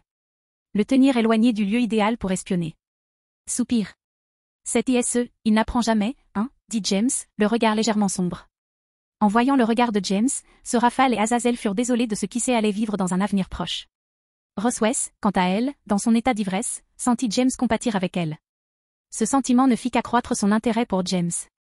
J'ai l'impression d'invoquer ISE en enfer en faisant ça, dit Azazel avec un sourire ironique. Mais il faut que les autres enfants surnaturels sachent se méfier des attaques de la faction héroïque. Je suis d'accord, dit Sorafal d'un ton particulièrement sérieux. Azazel contacta donc tous les élèves de 2e année de surnaturel et leur dit d'aller au restaurant. Au bout d'une vingtaine de minutes, 3 groupes de 4 élèves arrivèrent, constituant ainsi l'ensemble du groupe de 2e année de surnaturel. Après que James eut tabassé Issei pendant un moment, James, Sorafal et Azazel expliquèrent aux autres élèves ce qu'ils devaient savoir sur l'attaque de Yasaka et Kunu la veille. Naturellement, les filles de la même classe que James furent irritées par cette nouvelle. Yuto n'était pas non plus satisfait de ce qu'il entendait. Elle passait toutes beaucoup de temps avec Kunu et appréciait beaucoup ce petit bout de chou. De plus, Mizore et Moka considéraient Yasaka comme l'une de leurs sœurs. Elles étaient donc furieuses. À cet instant, tout le monde sentit une barrière se dresser autour du restaurant et des alentours. Puis, la présence de tous ces gens ordinaires dans le quartier disparut de leur esprit. Que se passe-t-il? Demanda Issei après avoir détecté les anomalies. Cela signifie qu'ils sont en possession d'eux. Dit Azazel avec incrédulité dans son ton. Arrête d'agir de manière si mystérieuse et parle, Azazel, dit James avec impatience. Ils ont dimension perdue, l'un des 13 longinus, dit Azazel d'un ton solennel. Dimension perdue, hein, répondit James. C'est celui qui peut créer des dimensions à volonté, non? C'est à peu près tout. Azazel hocha la tête. Je pense qu'ils prévoient de te garder ici pendant qu'ils essaient de kidnapper Yasaka à nouveau. Eh bien, ils vont avoir une surprise, dit James avec un sourire cruel. Bref, voyons voir qui vient mourir avec une telle angoisse. En entendant les paroles et le ton de James, les membres de la Péri de Ria et Sona, qui avaient rejoint l'Académie Kuo après leur entrée, furent stupéfaits. Ils ne connaissaient James que comme un élève de terminale joyeux et espiègle depuis environ 1 an et demi. Mizore, Moka, Yuto et Shuna, d'un autre côté, se sentaient mal pour celui qui avait autant mis James en colère. Quelques instants plus tard, le groupe de Kuo, à l'exception de Roswes, évanoui après avoir trop bu, quitta le restaurant. Ils trouvèrent alors 6 jeunes hommes debout dans la rue, devant eux. Bien qu'ils ne les connaissent pas, 5 d'entre eux étaient les chefs de la faction héroïque de la Brigade du Chaos. Nous nous sommes enfin rencontrés, James à la vue, dit Kao Kao en voyant James. Tu as ruiné nos plans et entravé notre objectif. Je ne t'appelle pas, dit James froidement. Je vais te poser une question, et tu y répondras. Que tu le veuilles ou non. C'est toi qui as ordonné l'attaque contre Yasaka et Kunu? Kao Kao et les autres jeunes, à l'exception d'un garçon qui paraissait beaucoup plus jeune que les autres, froncèrent les sourcils en entendant James interrompre Kao Kao. Le plus jeune d'entre eux ne montra aucune réaction. Son regard était complètement vide. Nous l'avons fait, répondit Kao Kao, même s'il n'était pas content d'être interrompu. Alors, tu m'as épargné la peine de te chercher, dit James, un sourire sanguinaire aux lèvres. Tu mourras pour ce que tu as essayé de leur faire. Chapitre 178, Créateur de l'annihilation. Monde humain, Japon, Kyoto. Devant le restaurant japonais traditionnel où James, Sorafal et Azazel s'étaient retrouvés pour discuter des détails de l'alliance avec la faction Yoke à Kyoto se trouvaient les 5 chefs de la brigade héroïque et un garçon impassible. Devant eux se trouvaient James, Sorafal, Azazel, Irina et les élèves démons de 2e année de l'Académie Kuo. La menace de James avait tendu l'atmosphère entre les deux camps. Tu crois vraiment que ce sera si facile? Demanda Kao Kao avec un sourire confiant. Avant que quiconque puisse réagir, James disparut devant ses alliés. Lorsqu'il réapparut, il se tenait au milieu de l'ennemi, tenant la gorge de Kao Kao dans sa main droite. Oui, répondit James froidement. D'autres questions? Un instant plus tard, Siegfried dégaina l'une des 6 épées qu'il portait à la taille et frappa James au torse. Sans même regarder Siegfried, James dégaina partiellement Oshiru Sakura pour bloquer l'attaque de Siegfried. Puis, toujours sans le regarder, il donna un coup de pied au jeune homme aux cheveux argentés. 4 au plus haut rang. Et tu es au plus haut rang, dit James en regardant Kao Kao dans les yeux. Pas mal pour des humains. Vous découvrirez que les humains sont bien plus que ce que vous avez jamais imaginé, a déclaré Kao Kao, gardant son sourire confiant. J'espérais que tu me montrerais, en fait, dit James du même ton froid. Pourquoi crois-tu que ta tête est encore attachée à ton cou? En entendant cela, Cao Cao frappa le coude de James. Et, comme il s'y attendait, James relâcha sa prise avant que le pied de Cao Cao ne touche. Puis, juste au moment où il était apparu, James réapparut devant ses alliés. Un instant plus tard, le poing d'Hercule frappa l'endroit où James se trouvait un instant plus tôt. Si c'est tout ce que tu as, je suis très déçu, dit James en haussant les épaules. Au moins, je les laisserai donner leur nom avant de mourir, qu'en penses-tu? Waouh, James est tellement ennuyeux, il parle comme un méchant de film mal écrit, a déclaré Mysore avec un véritable étonnement sur son visage. James sourit ironiquement à la déclaration de Mysore, tandis que tous la fixaient d'un air absent. Les membres de la faction héroïque, quant à eux, ignorèrent complètement cette déclaration absurde. Le type que tu as expulsé est Siegfried, la réincarnation spirituelle du héros nordique, dit Cao Cao en désignant Siegfried, qui revenait de loin après le coup de pied de James. Le grand gaillard, c'est Hercule. Je pense que tu peux deviner son origine, non? James hocha la tête impassiblement et attendit que Cao Cao continue. L'homme aux lunettes est Georg Faustu. Un descendant du grand magicien Faustu, dit Cao Cao en désignant Georg. Et la fille est Jeanne, la réincarnation spirituelle de la pucelle d'Orléans, Jeanne d'Arc. Une fois de plus, James hocha la tête et attendit les deux derniers adversaires. Voici Léonard. Il n'est ni le descendant ni la réincarnation d'un héros du passé, mais le porteur d'un Sacred Gear, a déclaré Cao Cao. Le garçon, Leonardo, est un petit garçon à la peau couleur caramel, semblable au teint de James, avec des cheveux bleu-gris et des yeux violets. Et puis il y a moi, dit Cao Cao en se désignant du pouce droit. Je suis Cao Cao, descendant du général chinois de l'époque des Trois Royaumes. D'accord, c'est bon à savoir, dit James nonchalamment. Maintenant, je ne me sentirai plus coupable de tuer des proies sans nom. Mais ça ne t'a jamais arrêté, dit Moka. Puis elle tira la langue lorsque James la regarda. Bref, dit James en regardant les ennemis devant lui. Je pensais tous les tuer moi-même, mais est-ce que quelqu'un d'autre veut se battre? Sur ce, presque tous les étudiants levèrent la main. Même Azazel leva la sienne, se joignant à l'enthousiasme. Alors, tu as apporté quelques améliorations à la lance du dragon de la chute, hein, demanda James en regardant Azazel. Tu gâches tout le plaisir, tu le sais, dit Azazel en souriant. Mais oui, tu as raison. Et contre qui voulais-tu te battre, demanda James. Leur chef, bien sûr, dit Azazel comme si c'était évident. Les autres sont très faibles. Et je n'ai pas besoin d'expliquer pourquoi ça n'arrivera pas, n'est-ce pas, demanda James en détournant la tête d'Azazel. Oui, oui, je sais, dit Azazel comme si son jouet préféré venait de lui être enlevé. Ignorant le ton d'Azazel, James commença à désigner des adversaires. Mysore, le grand est à toi. Moka, tu prends la fille. Kiba, tu prends l'homme à l'épée. Shuna, tu prends les 4 yeux, dit James en désignant chacun des adversaires qu'il avait nommés. Leur chef est le mien. Et vous pouvez tous décider entre vous qui prend le gamin. Il est d'un rang inférieur, alors faites ce que vous voulez. Suivant les ordres de James, les 4 hommes qu'il avait désignés à ses côtés hochèrent la tête et s'avancèrent, prêts au combat. Pendant ce temps, Tomo lançait à Leonardo un regard menaçant. Oh, et Meguri, pas de pollution, les gars, merci, dit James spontanément. Je ne suis pas un prédateur sexuel, à la vrue sans paix, dit Tomo en faisant la moue. Mais il est vraiment, vraiment, vraiment mignon. Ah. Tu crois qu'une fille comme ça peut? Ah, s'écria Hercule en réalisant lequel des adversaires était devant lui. Malheureusement pour lui, Mysore était plus rapide et plus fort que lui. Alors qu'Hercule hurlait de douleur après avoir reçu un coup de paume à la mâchoire, tout le monde le vit s'écraser contre un bâtiment juste derrière lui. Ce signal leur permettant de commencer, Moka, Shuna et Yuto affrontèrent également leurs adversaires. Ce faisant, ils s'éloignèrent du reste du champ de bataille.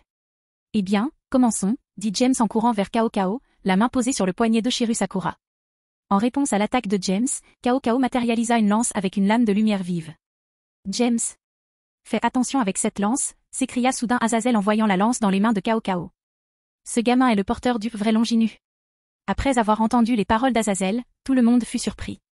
Même ce rafale fronça légèrement les sourcils en apprenant que la lance était celle du vrai Longinu. Le Royal Longinu, demanda Issei avec curiosité. Ça a l'air vraiment mauvais. C'est tout, dit solennellement Azazel en hochant la tête. C'est la lance qui a tué le Christ. C'est l'arme ultime contre les créatures des ténèbres. Et malheureusement, les démons sont l'incarnation même de ce qu'est une créature des ténèbres. Alors on ne devrait pas l'arrêter ou aider à la vrue sans paix, demanda Tsubasa. Cependant, avant qu'Azazel ne puisse réagir, quelque chose changea chez le garçon qu'ils avaient oublié, Leonardo. En un instant, l'ombre de Leonardo s'allongea.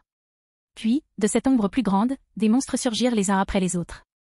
Au mieux, ils n'étaient que de niveau intermédiaire, mais ils semblaient infinis. Oh, allez, cria Issei. On ne l'a pas fait il y a un mois? Pourquoi on est toujours en train d'éliminer des monstres? C'est différent des clones de Midgardsormr que Loki avait amenés, dit Azazel d'un air solennel. Maintenant, je comprends de quel Sacred Gear Cao Cao parlait. Ce gamin est le porteur d'un Longinu, fabricant d'annihilation. En gros, tant qu'il peut imaginer, il peut créer n'importe quel monstre avec n'importe quel attribut. Tant que votre énergie tient le coup, bien sûr. On y réfléchira plus tard, dit Momo d'un ton sévère. Si on ne fait rien pour ce garçon, Alavrus en paix sera en danger. Sur ce, les élèves de deuxième année commencèrent à vaincre les monstres créés par El Annihilation Maker de Leonardo aussi vite que possible. Malheureusement, il semblait que pour chaque monstre tué, 2 autres le remplaçaient. Malheureusement, Azazel et Seraphal furent incapables de les aider. La magie de Seraphal est trop destructrice pour être utilisée en ville. Azazel, quant à lui, refusa d'aider, trop occupé à étudier les monstres créés par El Annihilation Maker. Malheureusement, ses mauvaises habitudes de chercheur en Sacred Gear se répercutèrent.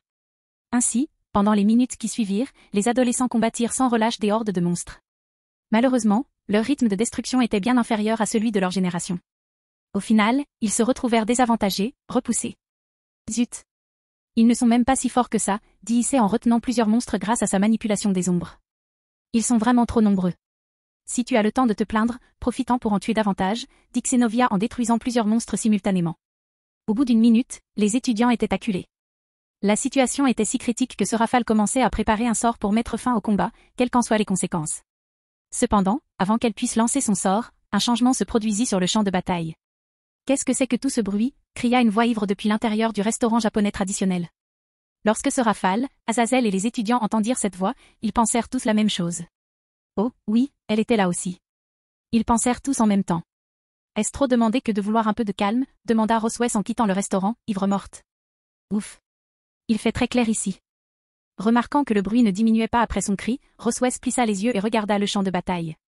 Alors tu veux jouer comme ça? Demanda Roswes d'un ton menaçant tandis que des centaines de cercles magiques apparaissaient dans le ciel au-dessus d'elle. En voyant le nombre de cercles magiques, les élèves écarquillèrent les yeux. Ils firent alors de leur mieux pour s'éloigner de la horde de monstres. Puisque tu refuses de m'écouter quand je te le demande gentiment, je vais être plus ferme, cria Roswes en activant simultanément des cercles magiques. Une fois les cercles magiques activés, des centaines de sorts aux attributs variés feu, glace, tonnerre, vent, terre, etc. furent simultanément lancés sur la horde de monstres. Le niveau de destruction fut immense. D'un seul coup, presque tous les monstres furent anéantis par la pluie de sorts. Lorsque la pluie magique prit fin, on ne vit plus qu'un immense nuage de poussière. Personne ne savait exactement ce qui se passait dans ce nuage. On ne pouvait qu'espérer que le jeune Leonardo ne créait pas d'autres monstres en attendant que la poussière retombe. Après quelques instants, la poussière retomba enfin. Les élèves virent alors Azazel debout devant Leonardo, l'index posé sur le front du garçon. Au même moment, les yeux de Leonardo étaient vides, comme si son esprit s'était fermé. Très bien, menace neutralisée, dit Azazel avec un sourire. Urg. Tout. Urg. Juste après la déclaration d'Azazel, des bruits de vomissements se firent entendre non loin.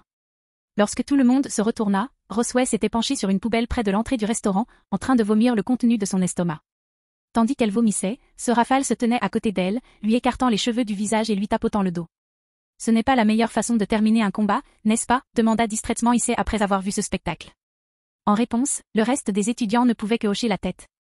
Tant que nous gagnons, peu importe que ce soit légal ou non, a déclaré Azazel en portant Leonardo inconscient vers le reste du groupe. Que vas-tu faire de l'enfant? Demanda Issei. Ouais, qu'est-ce que tu vas faire de ce mignon? Demanda Tomo, les yeux pleins d'étoiles. Si tu as besoin d'aide pour t'occuper de lui, je serai ravi. Au même moment, tout le monde s'éloignait de Tomo comme si son état de Shotakon était contagieux. Je te ramène au quartier général de Grigori, dit Azazel en souriant. Ce sera l'occasion idéale d'étudier le créateur de l'annihilation. Dès qu'Azazel eut terminé sa phrase, le corps de Leonardo fut enveloppé d'une brume violette. Un instant plus tard, il avait disparu. Azazel fronça les sourcils en voyant cela. Puis, il tomba dans une profonde réflexion. Que s'est-il passé? Demanda Tsubasa. Qu'est-il arrivé au gamin? Le mignon petit garçon est parti, dit Tomo comme si le ciel lui tombait sur la tête. Pouah! Le porteur de Dimension perdue a dû le sauver, dit Azazel, déçu. Bon, voyons si les autres ont besoin de notre aide. Chapitre 179, Jeanne et Hercule. Monde humain, Japon, Kyoto. Peu après avoir envoyé Héraclès voler, Misor courut à sa poursuite pour poursuivre le combat. Arrivé à l'endroit où il avait atterri, Misor arriva juste à temps pour le voir se relever. Oh, tu es plus fort que je ne le pensais, dit Misor avec un sourire moqueur. Je pensais devoir ramener ton corps inconscient après ce coup de paume. En entendant le ton manifestement moqueur de Misor, Héraclès commença à devenir furieux. Espèce de sale gosse, s'écria Héraclès avec colère. Je vais t'achever. Hercule s'avança et lança un puissant coup de poing à Misor. Sans changer d'expression, Misor attrapa d'une seule main le poing bien plus imposant d'Hercule, stoppant complètement l'élan du garçon. Qu'est-ce que c'est? S'exclama Héraclès, confus. Avant qu'il ne puisse réagir davantage, Mysore resserra sa prise sur le poing d'Hercule. Puis, elle commença à le projeter d'avant en arrière contre le sol, le sourire aux lèvres. J'ai toujours rêvé de faire ça, depuis que j'ai vu Maître Skatash faire ça à lancer, dit Mysore joyeusement. Finalement, il se lassa de leur petit jeu et jeta Hercule au loin. Il se mit alors lentement à marcher vers son adversaire tombé. À la surprise de Mysore, si les vêtements d'Hercule étaient endommagés, son corps ne l'était pas gravement. Waouh, il est plus coriace que je ne le pensais, dit Mysore d'un ton admiratif. Eh bien, je suppose que c'est une réincarnation spirituelle d'Hercule, le plus grand héros de la mythologie grecque, pour une raison. Reprenant ses esprits après avoir entendu la voix de Mysore, Hercule se leva précipitamment. Sa colère s'accentua encore lorsque Mysore se moqua de lui. Tu l'as cherché, cria Hercule en attaquant à nouveau Mysore. Comme la dernière fois, Hercule lança un puissant coup de poing à Mysore. Cette fois, cependant, il y mit beaucoup plus de force. Malgré cela, Mysore répéta exactement le même geste. Elle leva simplement la main et tenta d'attraper le poing d'Hercule. Cette fois, cependant, Mysore fut projetée dans les airs par la force du choc. Bien qu'elle ne fût pas blessée par la collision, la force d'Hercule était supérieure à ce qu'elle pouvait arrêter par sa seule force physique. Surprise par l'immense force de cet humain d'un niveau inférieur au sien, elle se laissa voler sur une courte distance avant de se redresser et d'atterrir en douceur. Voilà ce que je mérite pour avoir sous-estimé mon adversaire, dit Mysore en serrant la main qui tentait d'attraper le poing d'Hercule. J'espère que Moka ne l'apprendra jamais, ou ne me le laissera jamais oublier. Comme Mysore, Hercule fut surpris par le second échange. Mais pour une raison différente. Il mit toute sa force physique dans ce coup.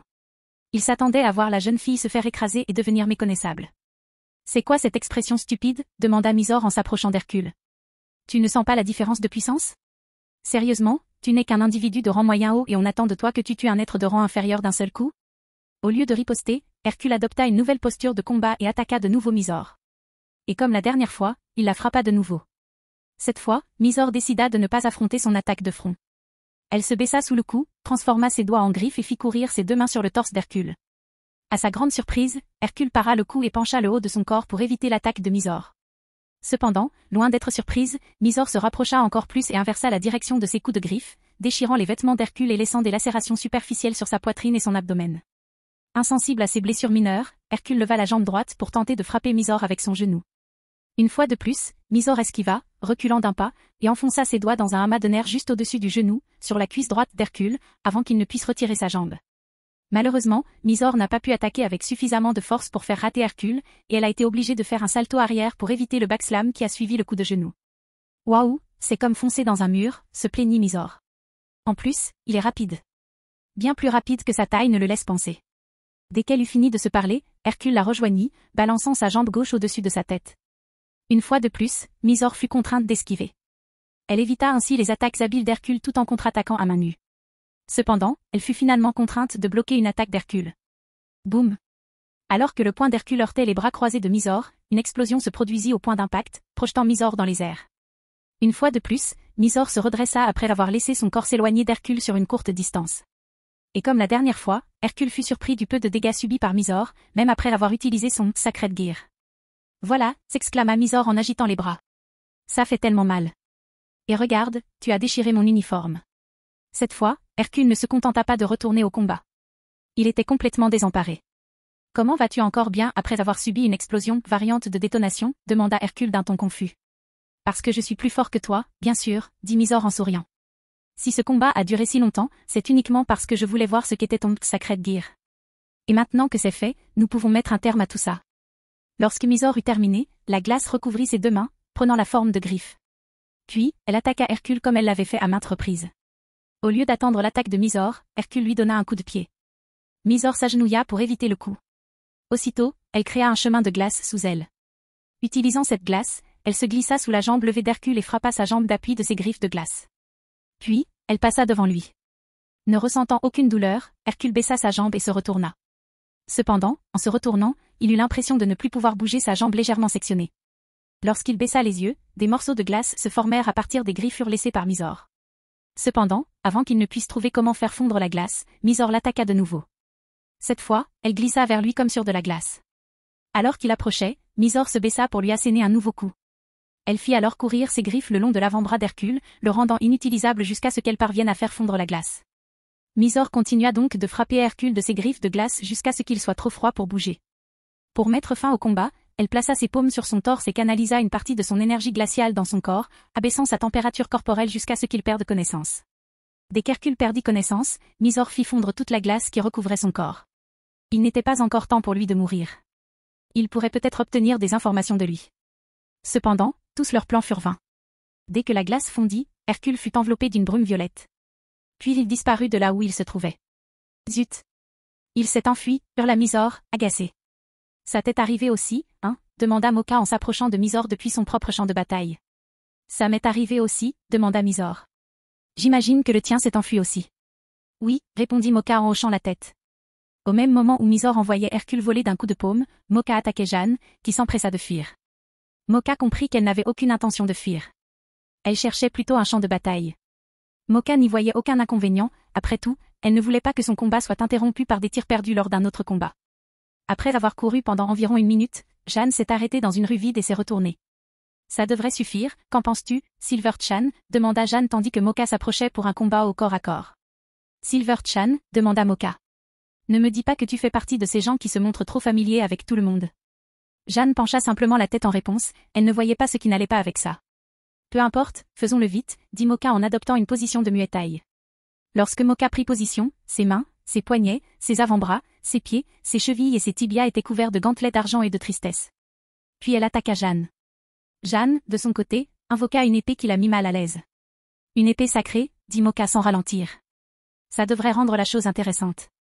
C'est mon équipement sacré, forgeron de l'âme, dit Jeanne en brandissant son épée vers Moka. Attrape. Clang. Moka utilisait ses gantelets pour se protéger facilement des coups d'épée rapides de Jeanne. Après s'être entraîné avec James, dans une moindre mesure, Yuto, plus rapide que Jeanne, se défendre contre ses coups ne posait aucun problème. Bien que subir des dégâts de cette épée sacrée fût problématique, tant qu'elle n'était pas touchée, ce serait sans problème. Après avoir repoussé les 2 premiers coups de Jeanne, Moka s'avança et enchaîna les attaques. Un coup de poing suivi d'un coup de genou droit à l'abdomen, puis d'un coup de coude droit à la mâchoire et d'un crochet du gauche au menton mirent fin à la série d'attaques. Bien qu'elle parvint à bloquer le premier coup du plat de son épée, les 3 coups suivants la laissèrent essoufflée et hébétée. Alors que Jeanne était sonnée par son combo, Moka intervint une fois de plus. Cependant, au lieu d'attaquer, elle contourna la blonde et entoura son ventre de ses bras. Puis, elle souleva Jeanne et exécuta un backbridge, la projetant tête la première dans la rue. Finalement, Moka se releva, tandis que Jeanne avait la tête au sol, le corps toujours droit. Avant que Moka puisse vérifier l'état de la jeune fille, elle fut enveloppée dans la brume violette et disparut un instant plus tard. PFFF. Elle s'est enfuie, dit Moka en secouant la tête. Eh bien, je crois que c'était le type avec dimension perdue, ou peu importe son nom. J'oublie toujours le nom de tous ces engrenages sacrés. Après cela, Moka ferma les yeux et essaya de sentir ce qui se passait sur les autres champs de bataille. On dirait que Mizor est la plus proche de moi, dit Moka. Je vais voir si elle a besoin d'aide. Ensuite, j'irai voir Shuna et Kiba. Mais il est plus logique de les voir d'abord, puisqu'ils sont encore en haut. Mais si Mizor et moi y allons, les combats finiront beaucoup plus vite. Sa décision prise, Moka courut vers Mizor qui combattait Hercule. Peu après, Moka arriva là où Mizor venait de vaincre Hercule, juste à temps pour le voir disparaître, comme son adversaire l'avait fait peu de temps auparavant. Puis, après avoir salué Moka, ils retournèrent sur les autres champs de bataille. Je pensais être le premier à l'achever. Mizor fit la moue. J'aurais dû l'achever au lieu de le forcer à utiliser son Sacred Gear. Non, cette fois, c'était la bonne chose à faire, dit Moka en souriant tandis qu'il courait. Si nous avions réussi à les capturer, cela n'aurait pas eu d'importance. Mais comme nous n'y sommes pas parvenus, il est bon d'avoir des informations sur nos ennemis. Je pense que tu as raison, dit Mizor. Alors, comment s'est passé ton combat?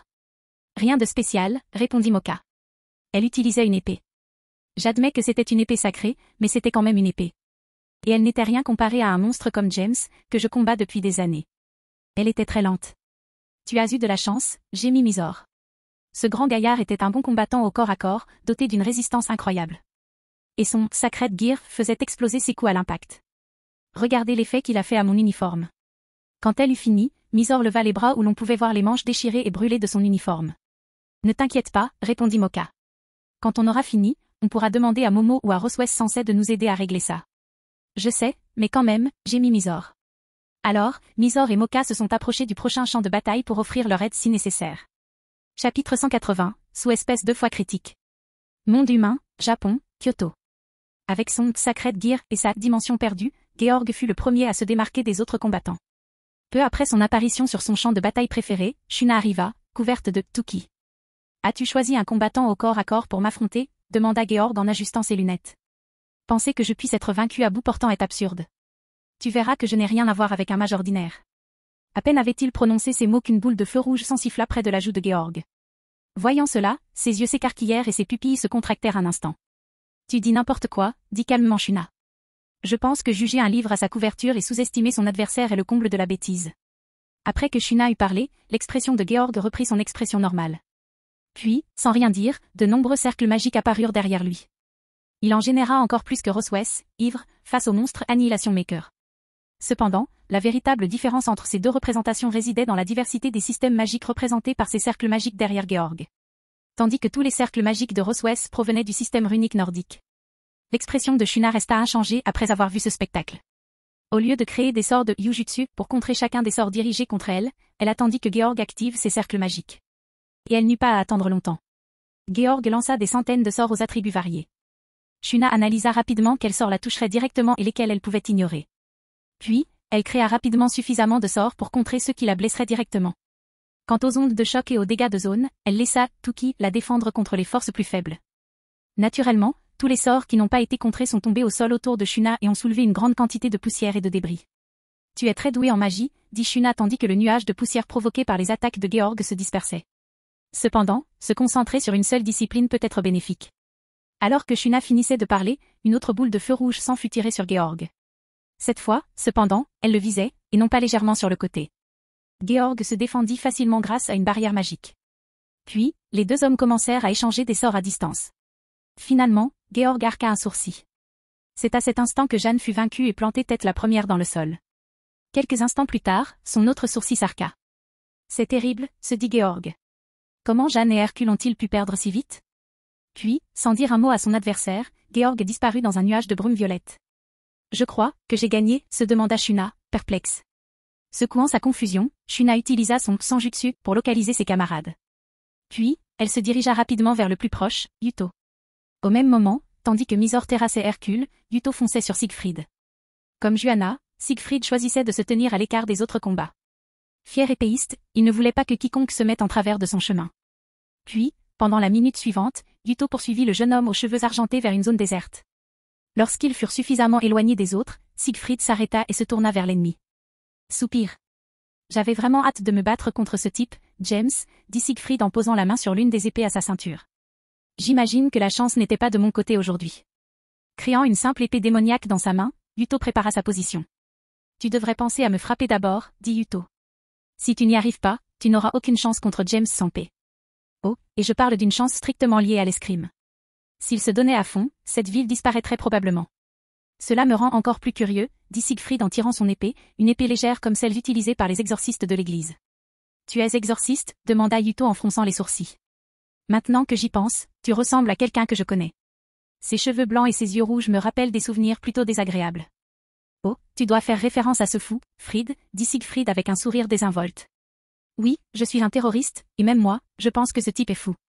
Tu dis ça comme si tu savais que ce que tu fais est mal, dit Yuto, une pointe de surprise dans le regard. Pourquoi rejoindre un groupe comme celui-ci?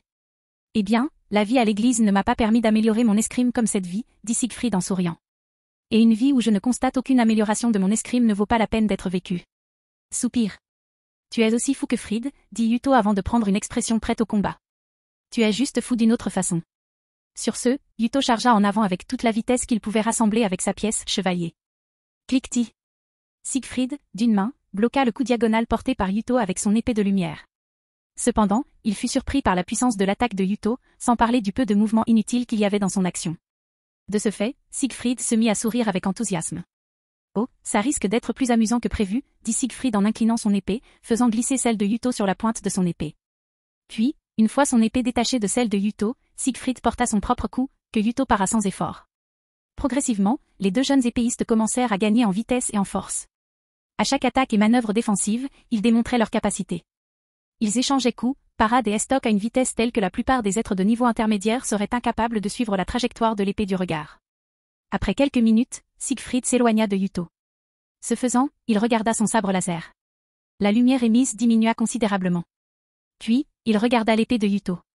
Dans sa main se trouvait l'épée qu'il utilise habituellement contre les exorcistes, effaceur sacré. Voyant que son sabre laser était inutile, Siegfried le rengaina sans hésiter.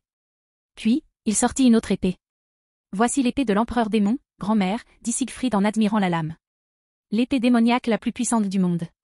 Gram, aussi connu sous le nom d'épée de l'empereur démon, est une grande épée à double tranchant aux couleurs vives malgré son appartenance à la catégorie des épées démoniaques.